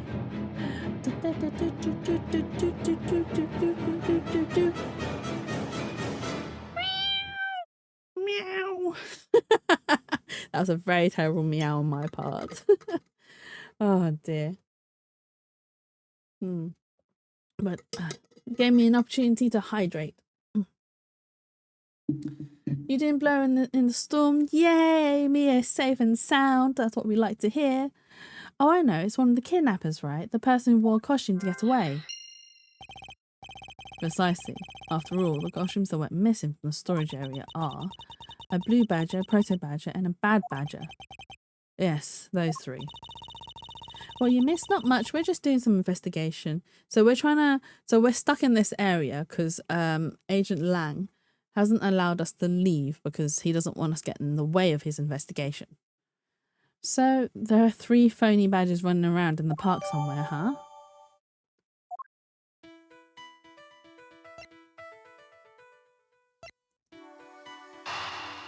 Do these look like the same? Because I swear those are... Yeah, I thought so. Because I knew they looked like badger footprints. But I was like, which part of the logic do I connect it to? Now that we know that the kidnappers were wearing badger costumes, those footprints from earlier take on a new and very significant meaning. Hey, Pyro! Hope you're doing well and I hope you're having a lovely and wonderful Saturday so far. Oh, you mean now we know which tracks belong to the kidnappers, right? Yes, more than shoe prints, we need to follow the paw prints of badgers. Okay, Mr. Edgeworth, it's time to use those footprints and go badger hunting. Can we though? So we're looking for footprints made by a costume. Hey, I think I found them. There are 2 sets here. They both do look like possible candidates. Is all good over here. Had a chill Saturday so far. That's good to hear. I'm glad to hear that you've had a chilled Saturday so far. That's what weekends are for chilling. They both do look like possible candidates. This says walking off to the west. And it just stops. I can't make heads or tails of where it's headed from here. I think we can assume it's headed towards the stadium. I wonder where the other set leads to. This one seems to be headed east.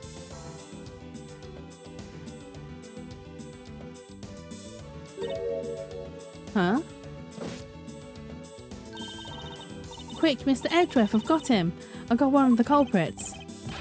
No, I'm not a kidnapper, sir. Down, Kay. Clearly those footprints belong to the Officer Meekins, but our criminals were each wearing a costume. Aha! Maybe they came over to this garage for something. That's what I would suppose. Miss Officer Meekins, if you could step aside for a moment. We need to examine the garage. Sir, Roger Wilco, sir. Are we gonna open up? Let's open this shutter and see what we find. Maybe we'll find the kidnappers hiding inside. Oh no, she did a scream. Dun dun dun. What in the... We seem to have stumbled across a dead body. She must be in severe shock to have been the first to find it. Now then, who is this man? It's Oliver. Mr. Amano, are you saying that this man is...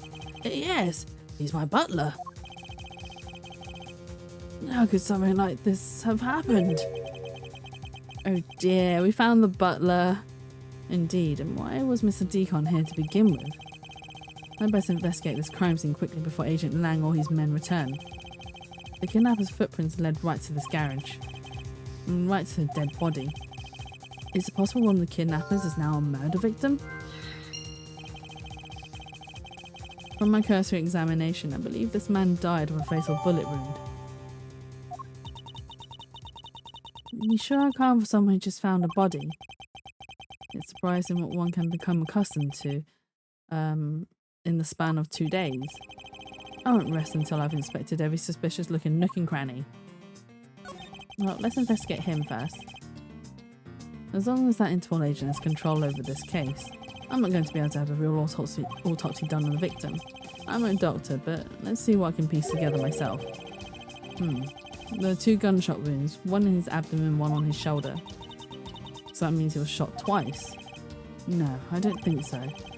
I think that abdominal one is an entry wound and the one near his shoulder is the exit wound. Nice, I knew you could figure it out. It comes with experience. I've seen my share of crime scenes. Speaking of experience, this crime scene seems a bit too clean for a murder where the bullet went clean through. I should make note of this oddity. Do you think maybe he was wearing a costume when he was shot? Because we do know that some costumes, 3 costumes, are missing.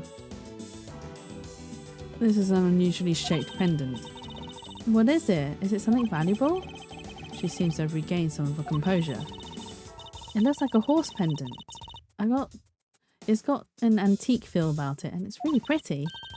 Hold on. This is made of platinum silver. Nice. It is worth something after all. Oh, and look, there's something written on the back. Colin Devereux. It's a name. Colin Devereux. But this man's name is... Dun dun dun.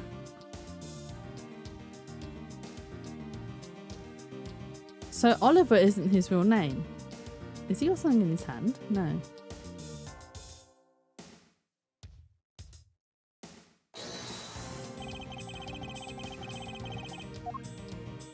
Oh, can we do profiles? We can. Oh, but I can't present. Right, okay. Oh, excuse me. Do we have any logic pieces we can piece together? No, we don't. Okay. So what can I deduce?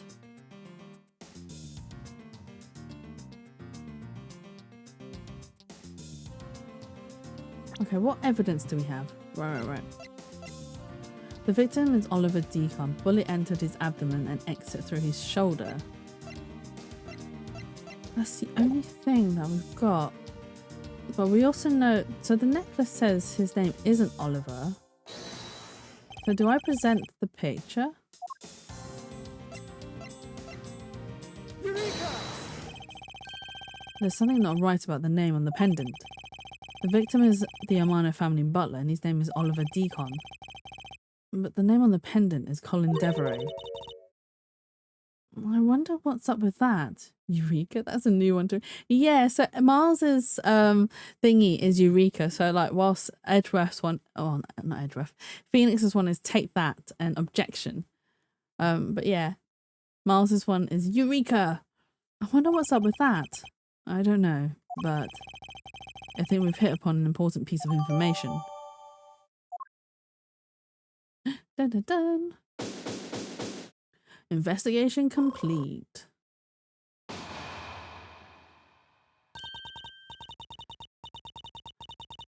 Lance, where are you, sweetie? Oh no, it's not even the dad. It was the lady. Oh my god. Lance, where are you, sweetie? I'll reread that. Sorry. Excuse me, but you are.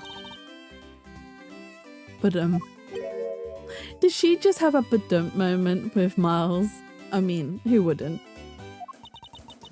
Oh, this is bad. He's really good looking. Stop it, Lauren. I mean, who wouldn't? Exactly, who wouldn't? You can't let yourself fall for a playboy like him. You're in love with... It sounds like someone doesn't know the meaning of the phrase inner monologue, huh? Sorry to interrupt your conversation, but might you be a friend of Lance? Yes, I'm Lance's girlfriend. My name is Lauren Porps. His girlfriend? Oh, it's not like that. We're more like friends and we're not lovers or anything.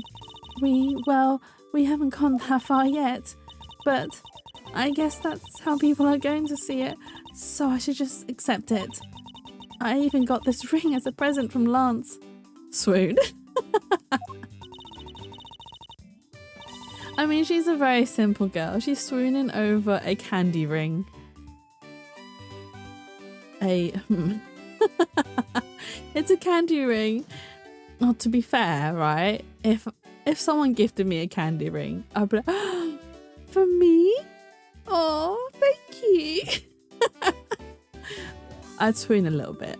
I mean, honestly, that is sweet, but yes, Mia, it is very sweet. You know what she reminds me of? A cartoon character. May I inquire as to why you're here? I haven't been able to get in contact with Lance lately, and I began to get really worried. I looked everywhere for him, and then I heard about the kidnapping, so I came here. Wow, you're really strong for having made it through all this by yourself.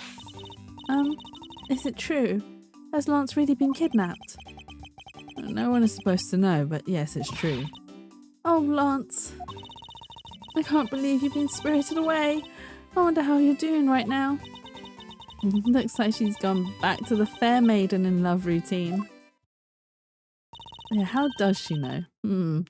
We'll figure it out, won't we? So, Mr. Edgeworth, where do we go from here?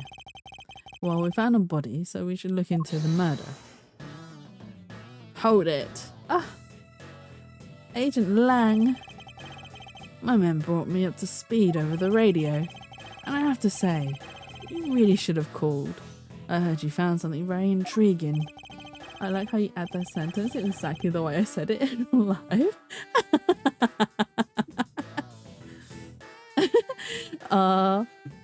Mia's on my side. Mia understands my love for Lang. I want to hide chat very quickly just so that we can admire him. Look at that. Look at how pretty he is. I need to look at him. I know, right, Mia? He is so beautiful. His shape language is just something. I have nothing to hide, Agent Lang. It's exactly what you see before you. I'll take it from here. Yeah, that guy's really dead. His beauty, his grace, he will,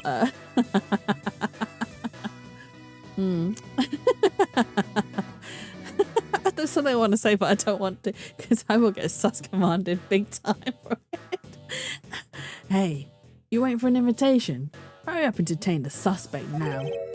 Suspect? Who? Officer Meekins, is it? You're coming with us. What, sir? I had nothing to do with it, sir. Rip. Mia's afraid to finish the sentence. Wait, what? I know, he's just making an assumption that Meekins is the is the culprit, and it's not even Meekins. Poor Meekins. Agent Lang, don't you think you're being a bit rash? Do you even have a good enough reason to suspect Officer Meekins? Ha. I leave that kind of stuff to you, prosecutors. It's your job after all. Like I said earlier, the crime scene isn't as forgiving as your precious courtroom. That's your answer. I know you like your logic and reasoning, but that sort of impractical fluff is not needed out here in the field. Meekins' friend? He really is. You should be ticked off, but look at him. I mean, Lang can arrest me if he wants. I'm sorry. I'm sorry. Oh my god. All you have to do is arrest suspicious person after suspicious person. That's how you eliminate crime from the streets. Thank you for the hydrate, Pierce. Thirsty. Who do you think more thirsty, me or Rin, Pierce? Me or Rin? The moment of truth.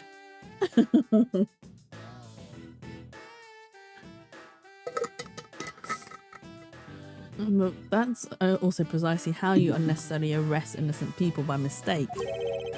Innocent people? Nonsense. There's no such thing as an innocent person. We've all got a blemish or two in our hearts. That's tyranny. I wouldn't allow such a thing to go on unchecked before my eyes. Rin, but it's close. Rin is still the winner. That's fine. I'll let Rin take the thirsty title. Make sure you give her plenty of hydrates later tonight. She'll deny it more though. She does. Whereas I would happily accept the judgment. Too bad you don't call the shots around here. As I've sworn to uphold the law of this land, I cannot allow you to take this man in. They would arrest a man on false charges without even conducting an investigation. The title of first. I mean, yeah, it's the title of first, right? The first. Oh, good. Oh. So he's a bully too, yeah, but oh, I don't know. A man who does a little bit of bullying is fine by me. Have you an honour as a member of law enforcement? You? How dare you speak so disrespectfully to our Shifu? Hold it.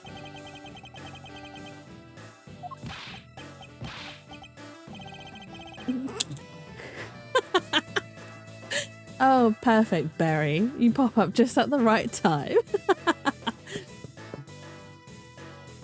You amuse me, Mr. Prosecutor. Lang Shi says every pack has its own rules. If you can play by their rules and come out on top, that's a true victory. Alright, I'll give you your beloved laws a fair shake. I'll show you just how much investigating I've done. I've been here for a while. Oh, I'm sure he... Mia, let's not get into any more trouble. I mean, I wonder how much trouble we'd have to be in to get arrested.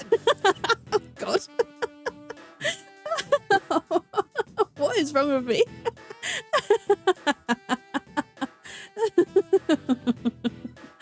Through my line of logic.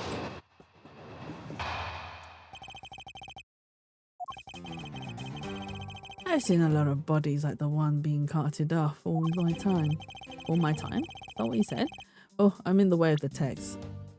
I've seen a lot of bodies like the one being carted off in my time. Right, not in all my time. In my time. Time to do battle. Now that I think about it, I've only witnessed Rin first and when playing DVD and you when playing Night Today, so I cannot properly conclude this investigation. that is also true. There's not many games where I do, where I am very like sus. I mean, there's some games. It depends on the characters. I can say he was shot in a single glance, but even you figure that much out, right? With your current gun laws, it's not exactly easy to get your hands on a gun. Not unless you're a member of law enforcement like Officer Meekins, isn't that right? I'm only sussing here, apparently. You are, Mia, because I see you in Elle's chat, and I'm just like, wow, Mia's so sweet and wholesome. And then when Mia's in my chat, it all comes out. Everything comes out. That is your reasoning. Solid as a rock. It's based on the philosophy of detainment. What's this philosophy of detainment? Huh, you don't know. In that case, pay attention, girlie. In my country, the criminals have a saying, beware of the wolf. Why the wolf? Because in my language, lang means wolf, and you don't mess with me or my pack. And as for the detainment philosophy, its father is my honourable ancestor Lang Zi. I think I'd have heard of him and his teachings if he's that famous. I wonder if that's a pronunciation, like a Mandarin pronunciation of wolf. Because in Cantonese, the pronunciation is not lang. That's a wallflower, genuine question. Oh wait, what? I'm only sussing. You bring out the worst in. Oh, what do you mean I bring out the worst in you guys? I just helped you guys accept yourselves for who you really are deep down in your hearts. Listen, I'm a shipper of characters and a wallflower. What do you want from me? The things going over my head is sadly a fact regardless. What's a wallflower? So a wallflower is someone who blends in with the background and doesn't like bring attention to themselves. That's what is tend to use to describe wallflowers as, if I'm correct in thinking. But there's nothing wrong with being a wallflower. That's absolutely fine. Lang Zi developed it as he worked to lock criminals away thousands of years ago. Oh, so I was explaining. So the word wolf, I don't know what it is in Mandarin because I don't actually speak Mandarin. But in Cantonese, wolf is long, which is similar to lang, but not quite.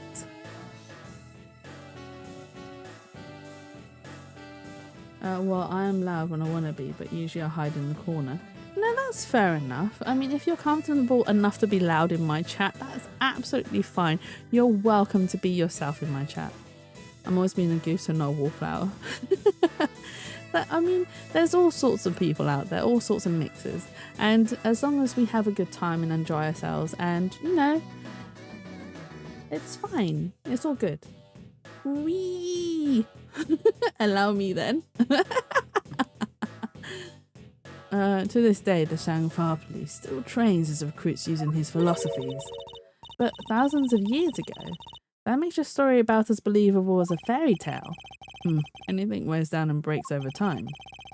I'm definitely a wallflower in public. I mean, I'm the same, to be honest. Do you really believe something as ancient as that can be applied to today's world? You want to put it to the test. Go non-verbal mode. I mean, I'm not so much non-verbal, so alright, okay, I can be quiet. If I'm around people I'm unfamiliar with, I tend to be more quiet. But that's not really, how do I put it? It's not really, it's a little bit of anxiety, nervousness mixed in with observing people. So I like to take the time to observe new people around me to get to know them, to understand what their personality quirks is or are, what things make them tick, basically. So I know not to say the wrong things or do the wrong things around them. And that's why I end up, when I first meet people in person, I'm quite quiet. But that's just mostly me trying to observe them, in a sense.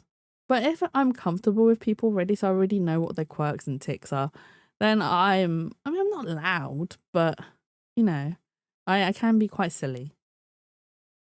Same. Put who, what to the test, put him to the test.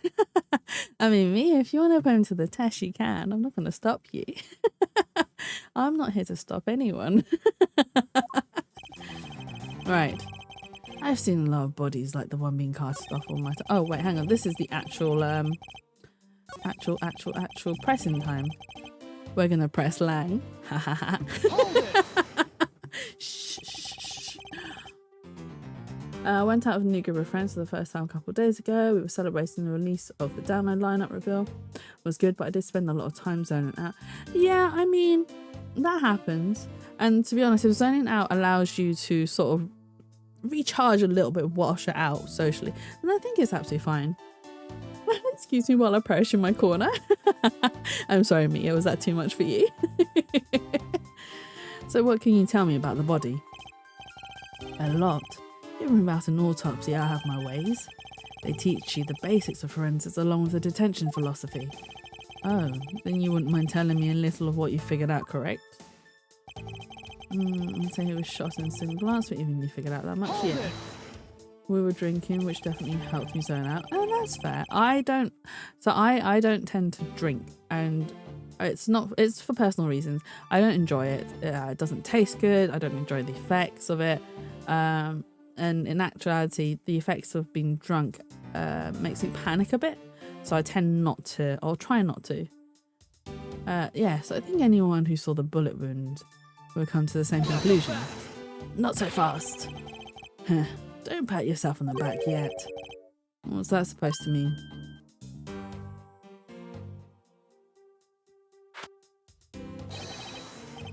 Langshi says, search where the water is deepest.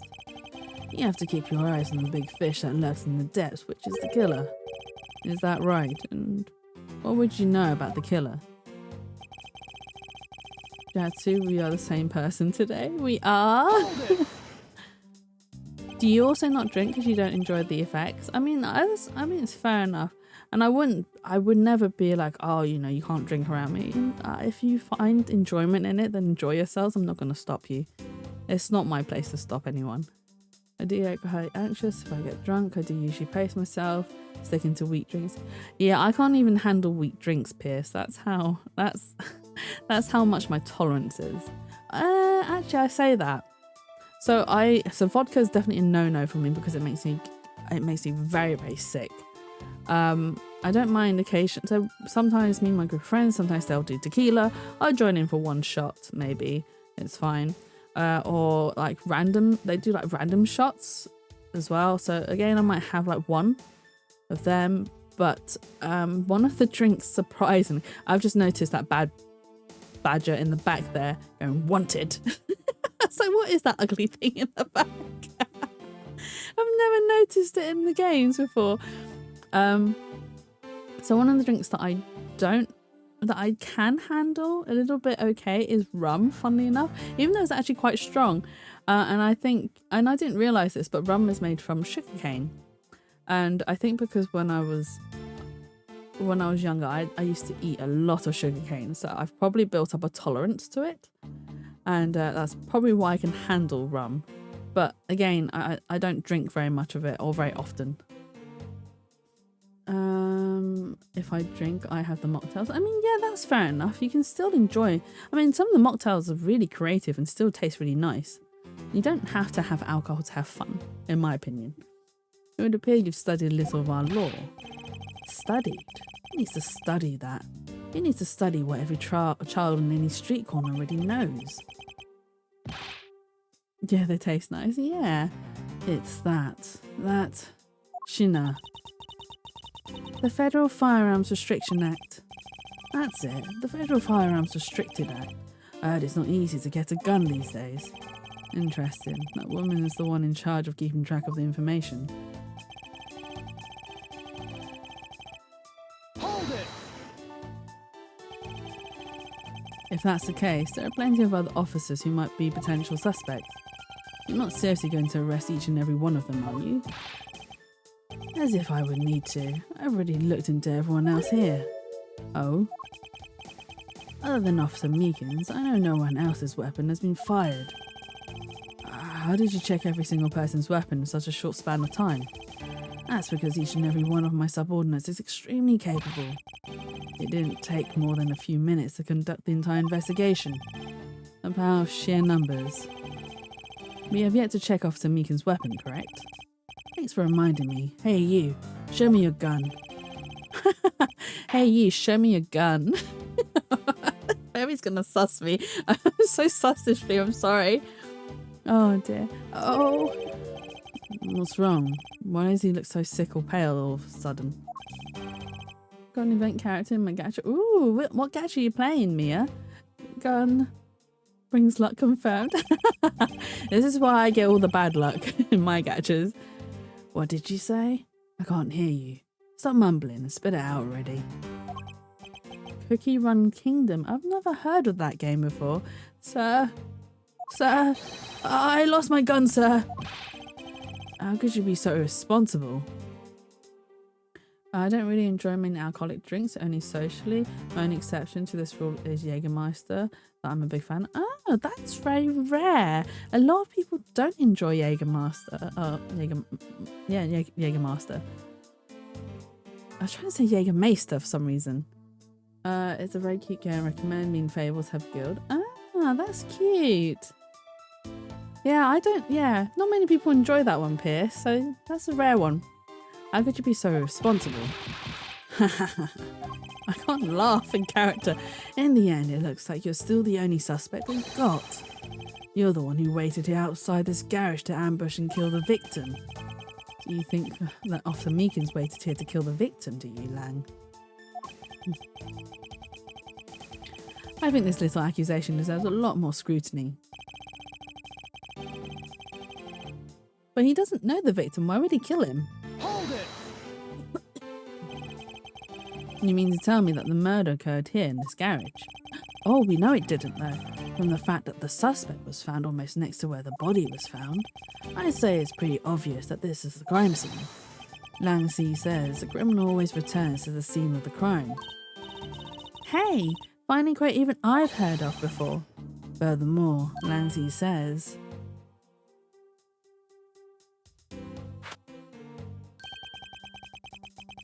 Successful investigations are the result of multiple returns to a crime scene. Looks like neither detectives nor criminals have changed their ways over the millenniums. So this is the kind of conclusion the philosopher of detainment can lead you to. I don't get it, Mr. Edgeworth. Why are you putting yourself on the line for Mr. Meekins? It's not that I particularly care about what happens to Officer Meekins. What? Doesn't care about Meekins. All he cares about is Phoenix. However, I can't simply stand by while Agent Lang ignores my country's laws. Our country's laws. Shilong Lang. Just what sort of investigator are you? I hear it all the time. I get very odd reactions when I order on my terms instead of a dare or shot. I mean, there's nothing wrong. It just tastes so right. So a lot of people don't enjoy it because of the herbally taste that it has. However, I'm actually used to herbally taste like that because I grew up on Chinese herbal drinks. So it's quite similar to the stuff that I have at home a lot of times.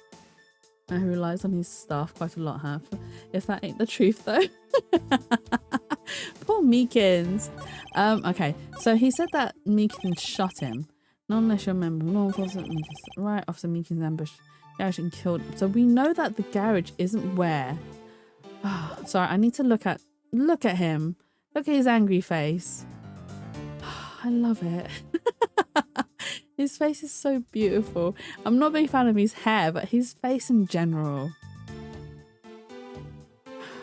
I just love every aspect of his face.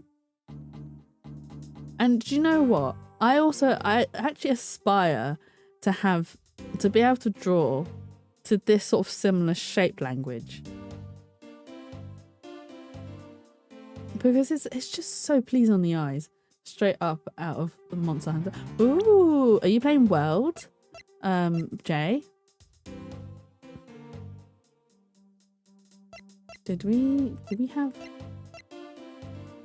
Objection! Okay, yeah, I can use that. It reminds me of licorice a lot, but stuff labeled licorice flavored liquor I really like odd. Yeah, so I'm the same. I really don't like licorice. Like, licorice is just disgusting to me. But you know, I don't know if you heard of the Jakeman's cough sweets. I really don't mind them because it's made, I mean, licorice is made from aniseed, and so it's the same thing. However, I don't actually mind the Jakeman's cough sweets because it's a different type of taste and flavour. Now I thought we were talking about the guy on screen. He looks like Monhan character straight up. I mean, he kind of does. To be fair, he reminds me of I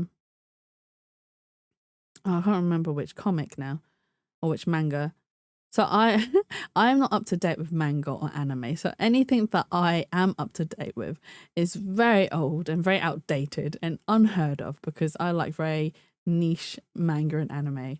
I love licorice and other aniseed sweets. Oh no, I can't deal with licorice. I think it's really disgusting. I don't know why. But the thing is, like, Asian cooking uses it a lot, like aniseed. We use aniseed a lot in our cooking, but I don't know, in like sweets and stuff, I just think the concentration is just too high and too much. It's just, oh, my mouth is invaded. Unfortunately for you, Agent Lang, that is simply not possible. What do you mean? You've seen the crime scene for yourself. And while you were looking, did you not think to yourself that it was a little too clean? I like the way it clears my sinuses. I mean, yeah, that's why it's really good for like cough sweets, as cough sweets, etc. We get a soup-based kit from the Asian market, and it was mostly aniseed. Yeah, I mean sometimes a little bit too much, but no, I do enjoy aniseed. It's just in small amounts. Let's put it that way. Oh, he says, "Aya, Aya." So you did notice that there was too little blood. Do you still wish to claim that Officer Meekins committed the murder here?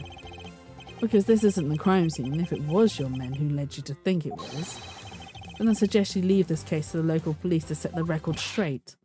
I'm not laughing. Not in the voice, because I can't do laughs. Not bad. I see your logic can be just as sound as mine. In that case, let me ask you this.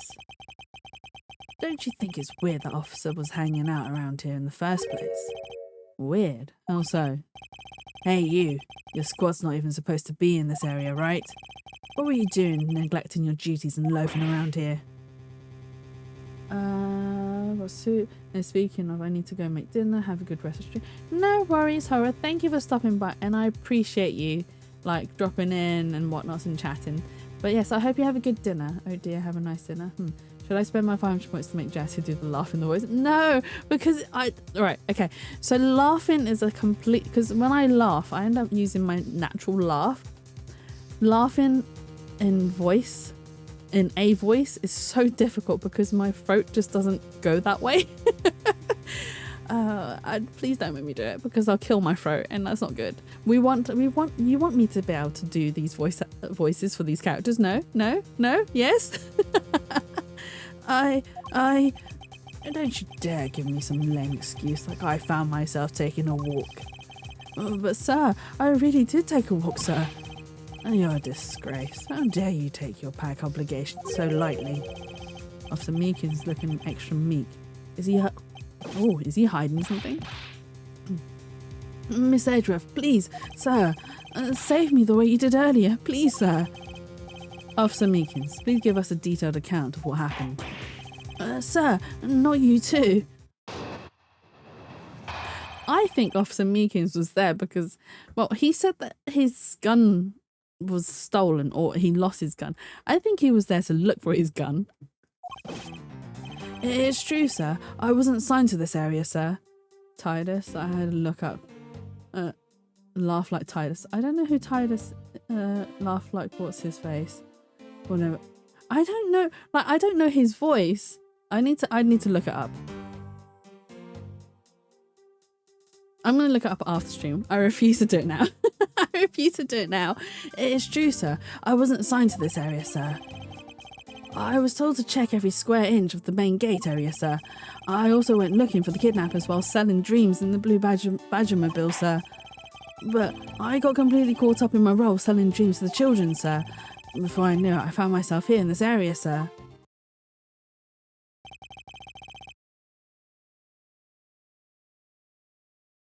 What did you make me say, Horror? What did you make me say? No. What is this blue badge on the bill? It's a moving store on wheels that sells sweet dreams and merchandise, sir.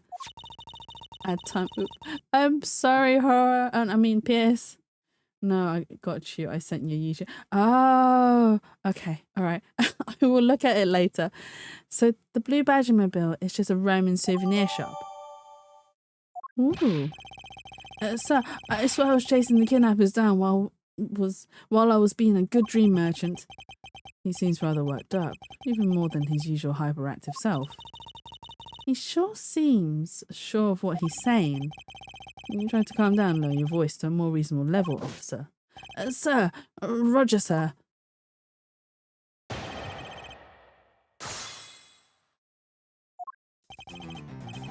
Oh, okay, so we need to press him. Hold it!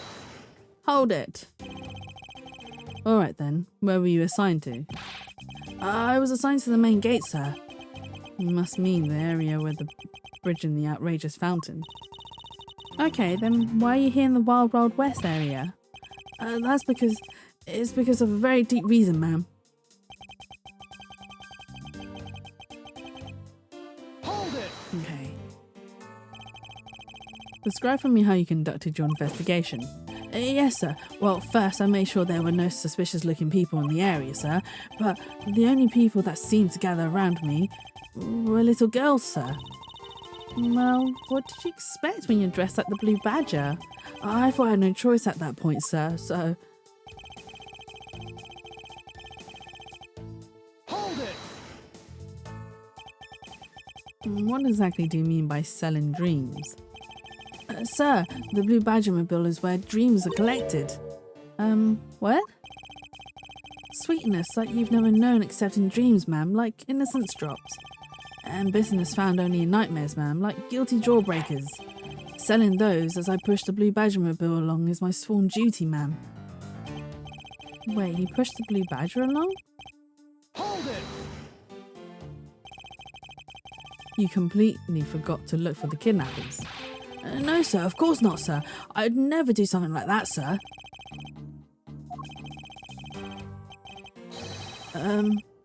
You're absolutely right. Wow, you're good at this forcing people to confess thing, Mr. Edgeworth. To be frank, I'm just a little man, sir. I'm better at sending kids a few small dreams than looking for a big crook, sir. Enough wallowing your own self-pity. Let's return to your testimony. Yes, sir. Hold it! How did you wind up all the way over here? I was in the middle of a sea of kids, sir. But one of the kids decided to challenge me to a fight, sir. I had to run away from the child's painful drop kicks, and before I knew it... The good old drop kick. I dished out my fair share of those when I was a kid. It was always the best when you felt one really connect with your opponent. In any case, you wound up here for a reason completely unrelated to the investigation. Sir, that's right, sir. That's not something you should be admitting to with your head held high, officer. It sounds like he simply forgot about his real job and became the Blue Badger. However, there is one flaw in Officer Meekin's story. I have the feeling that he'll need some prodding before he'll spill the beans. It's true, sir. I wasn't assigned to this area, sir. I started to check every square inch of the main gate area, sir. I also went looking for the kidnappers while selling dreams in the Blue Badger Mobile, sir. But I got completely caught up in my role selling dreams to the children, sir. Before I knew it, I found myself here in the area, sir.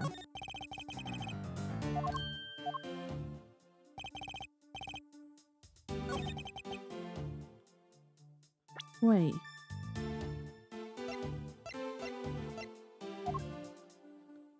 Mobile shop on 3 wheels was parked inside the Wild West area garage. I also went looking for selling dreams, but I got completely caught up in my role selling dreams to children, sir. Hold it! How did you wind up all the way over here? I was in the middle of a sea of kids, sir, but one of the kids decided to challenge me to a fight, sir.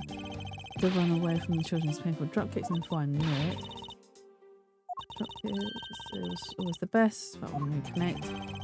In any case, you wound up here for a reason, complete unrelated to the investigation. Sir, that's right, sir. That's not something you should be proud of. Until you forgot, your job became the Blue Badger. I was wonderful, but I have a feeling that he'll need prodding before he'll spill the beans. What part has he forgotten?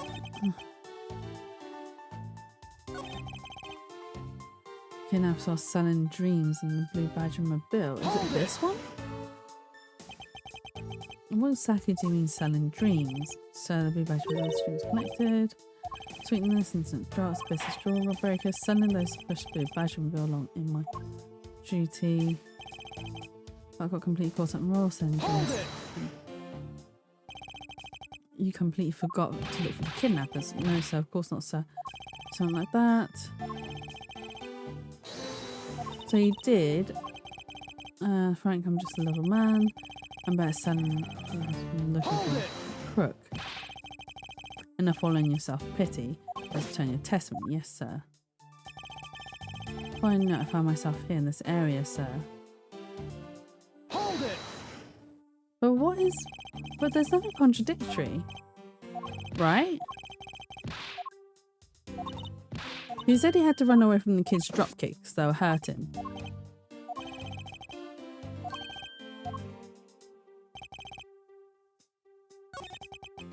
I was told to check every square inch of the main gate. I was also looking for kidnappers or selling dreams. But I got completely caught up in selling dreams to children, sir. When I found myself in this area. Main gate, Wild Wild West.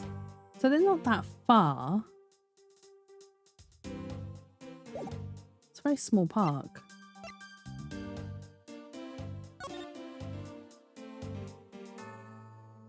Why would the kid challenge him?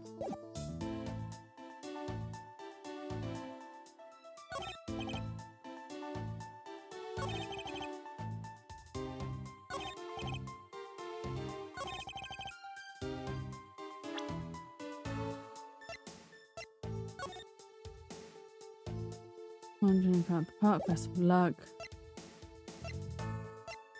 The victim's bullet entered his abdomen, exited his shoulder. Mobile shop on 3 wheels was parked inside the Wild's garage. Is it this?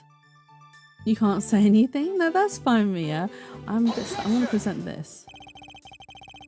No, it's not this. Okay. Sir, permission to say that I don't think it does, sir. It's not looking good for you. When even the culprit's doubting you, Mr. Prosecutor. Okay, so he must be lying or there wouldn't be an unnatural spot in his testimony. I just have to present some evidence to prove my point. And before I know it, I found myself in this area. So, but what is completely caught up raw? No comeback. Yeah, Miles doesn't always have a comeback, unfortunately. Dreams Blue Badger. I was told to check every square inch of the main gate area, sir.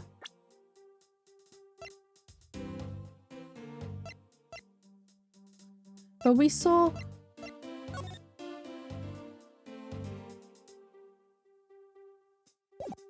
He can't have been at the main gate because Proto Badger's main gate. Right? Objection! I don't agree. He has some really good singers most of the time. I mean, yeah, he does. But sometimes he just stays silent because he knows he's wrong. Like now, we're wrong. Let's wait up there, Junior. What is the country to speak of, Prosecutor? Okay, so that was wrong. You doubt me too, Mr. Edworth, sir. But sir, I'm telling you, I don't know anything, sir. Now I know something is wrong. Officer Meekin's definitely hiding something. I was told. So it wasn't the fact that it's the blue. I said, kidnappers were selling dreams in the Blue Badger Mobile.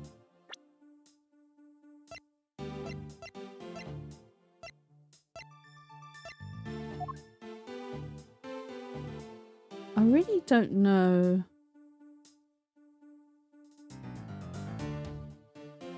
Objection! Oh, okay. So, right. I think it's because the the blue Badgermobile was parked inside the garage, and it didn't look like it had been moved as well. So maybe that was it? Officer Meekins, I'd appreciate it if you didn't tell such transparent lies. Sir, I'm lying, sir. Yes, you are. If you were really out there selling dreams with the blue Badgermobile until recently, then what is it doing here inside the garage? Ah! Actually, I just lost track, sir. Lost track of what? By the time I realised it, the blue Badgermobile was nowhere to be found, sir. Which would mean it was perhaps stolen. And that's when I came back to this area thinking maybe it was in the garage, sir. But that's when you found me, Mr. Edgeworth, sir. No likely story.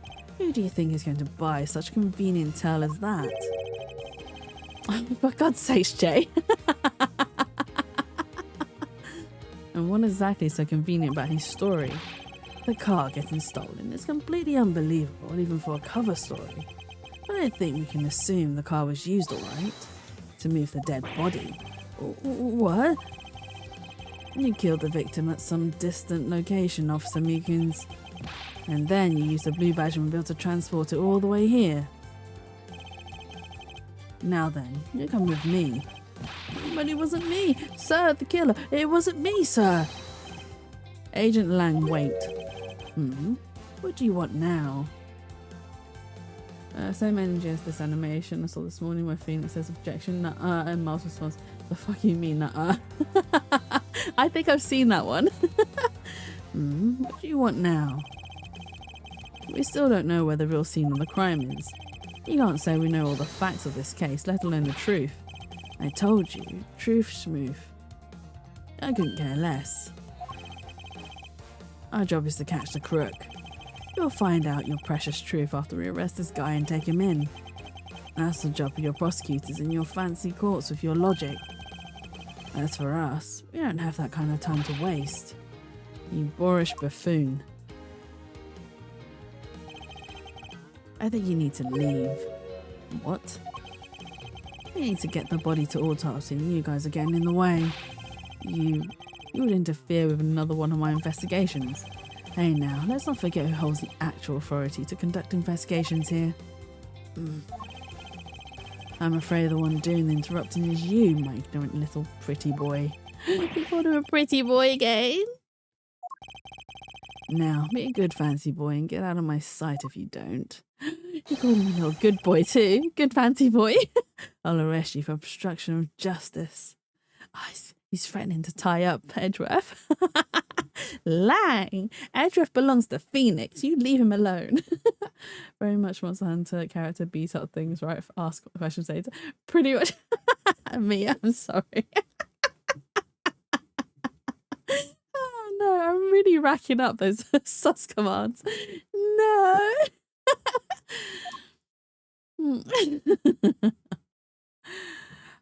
To be continued.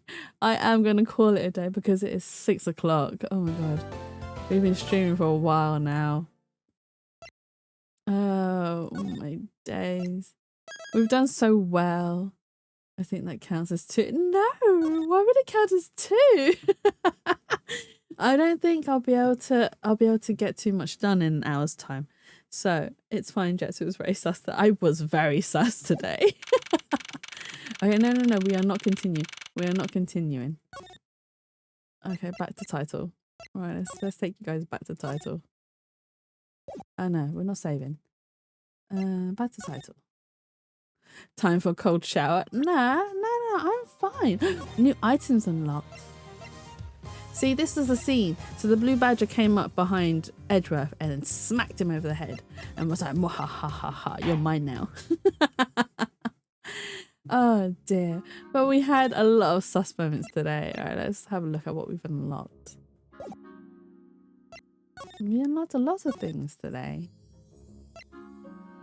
That's Agent Hicks. That's Edgeworth looking shocked and stunned. Oh, these are all things we unlocked after completing the chapter. I can't wait to play the second game, honestly, guys. It'll be my first time and I get to experience it all brand new with you guys.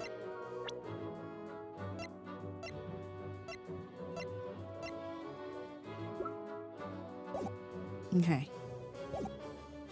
Right. We are done. So thank you for the stream. No worries. Thank you for joining me, everyone. I very much appreciate it. I had a lot of fun today. But yes, I am now off for 2 whole entire weeks.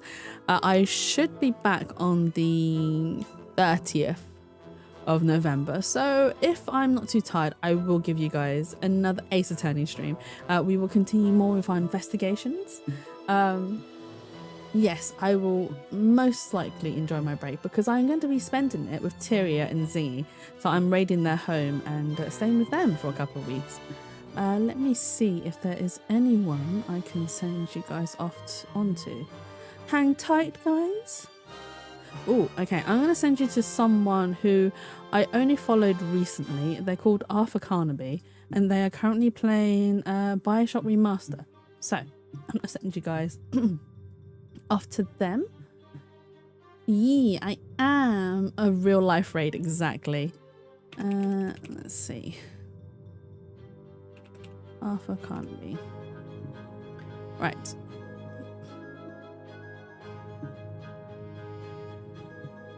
Let's start the raid. Ooh, right, so if you are subbed, please use this raid message. If you are not subbed, please use this raid message. But thank you again so much for joining me today. You guys have been amazing and I'll be back in 2 weeks time. I'll still be online so you can keep up to date with me on all social medias, and I'll try and post more on like Blue Sky as well, etc. So yeah, you can keep up to date with me in all these places. I also have VODs uploaded on YouTube, so if you do miss me in the 2 weeks that I'm away, please feel free to go raid my YouTube for some old VODs that you can rewatch and enjoy yourselves with. And yeah, if certain content do well on my YouTube, then I will also think about doing some more, especially short form stuff. But for now, I will leave you guys. Enjoy your time without me. Make sure you look after yourselves. And yeah, be good, be kind, and be nice. So bye-bye for now.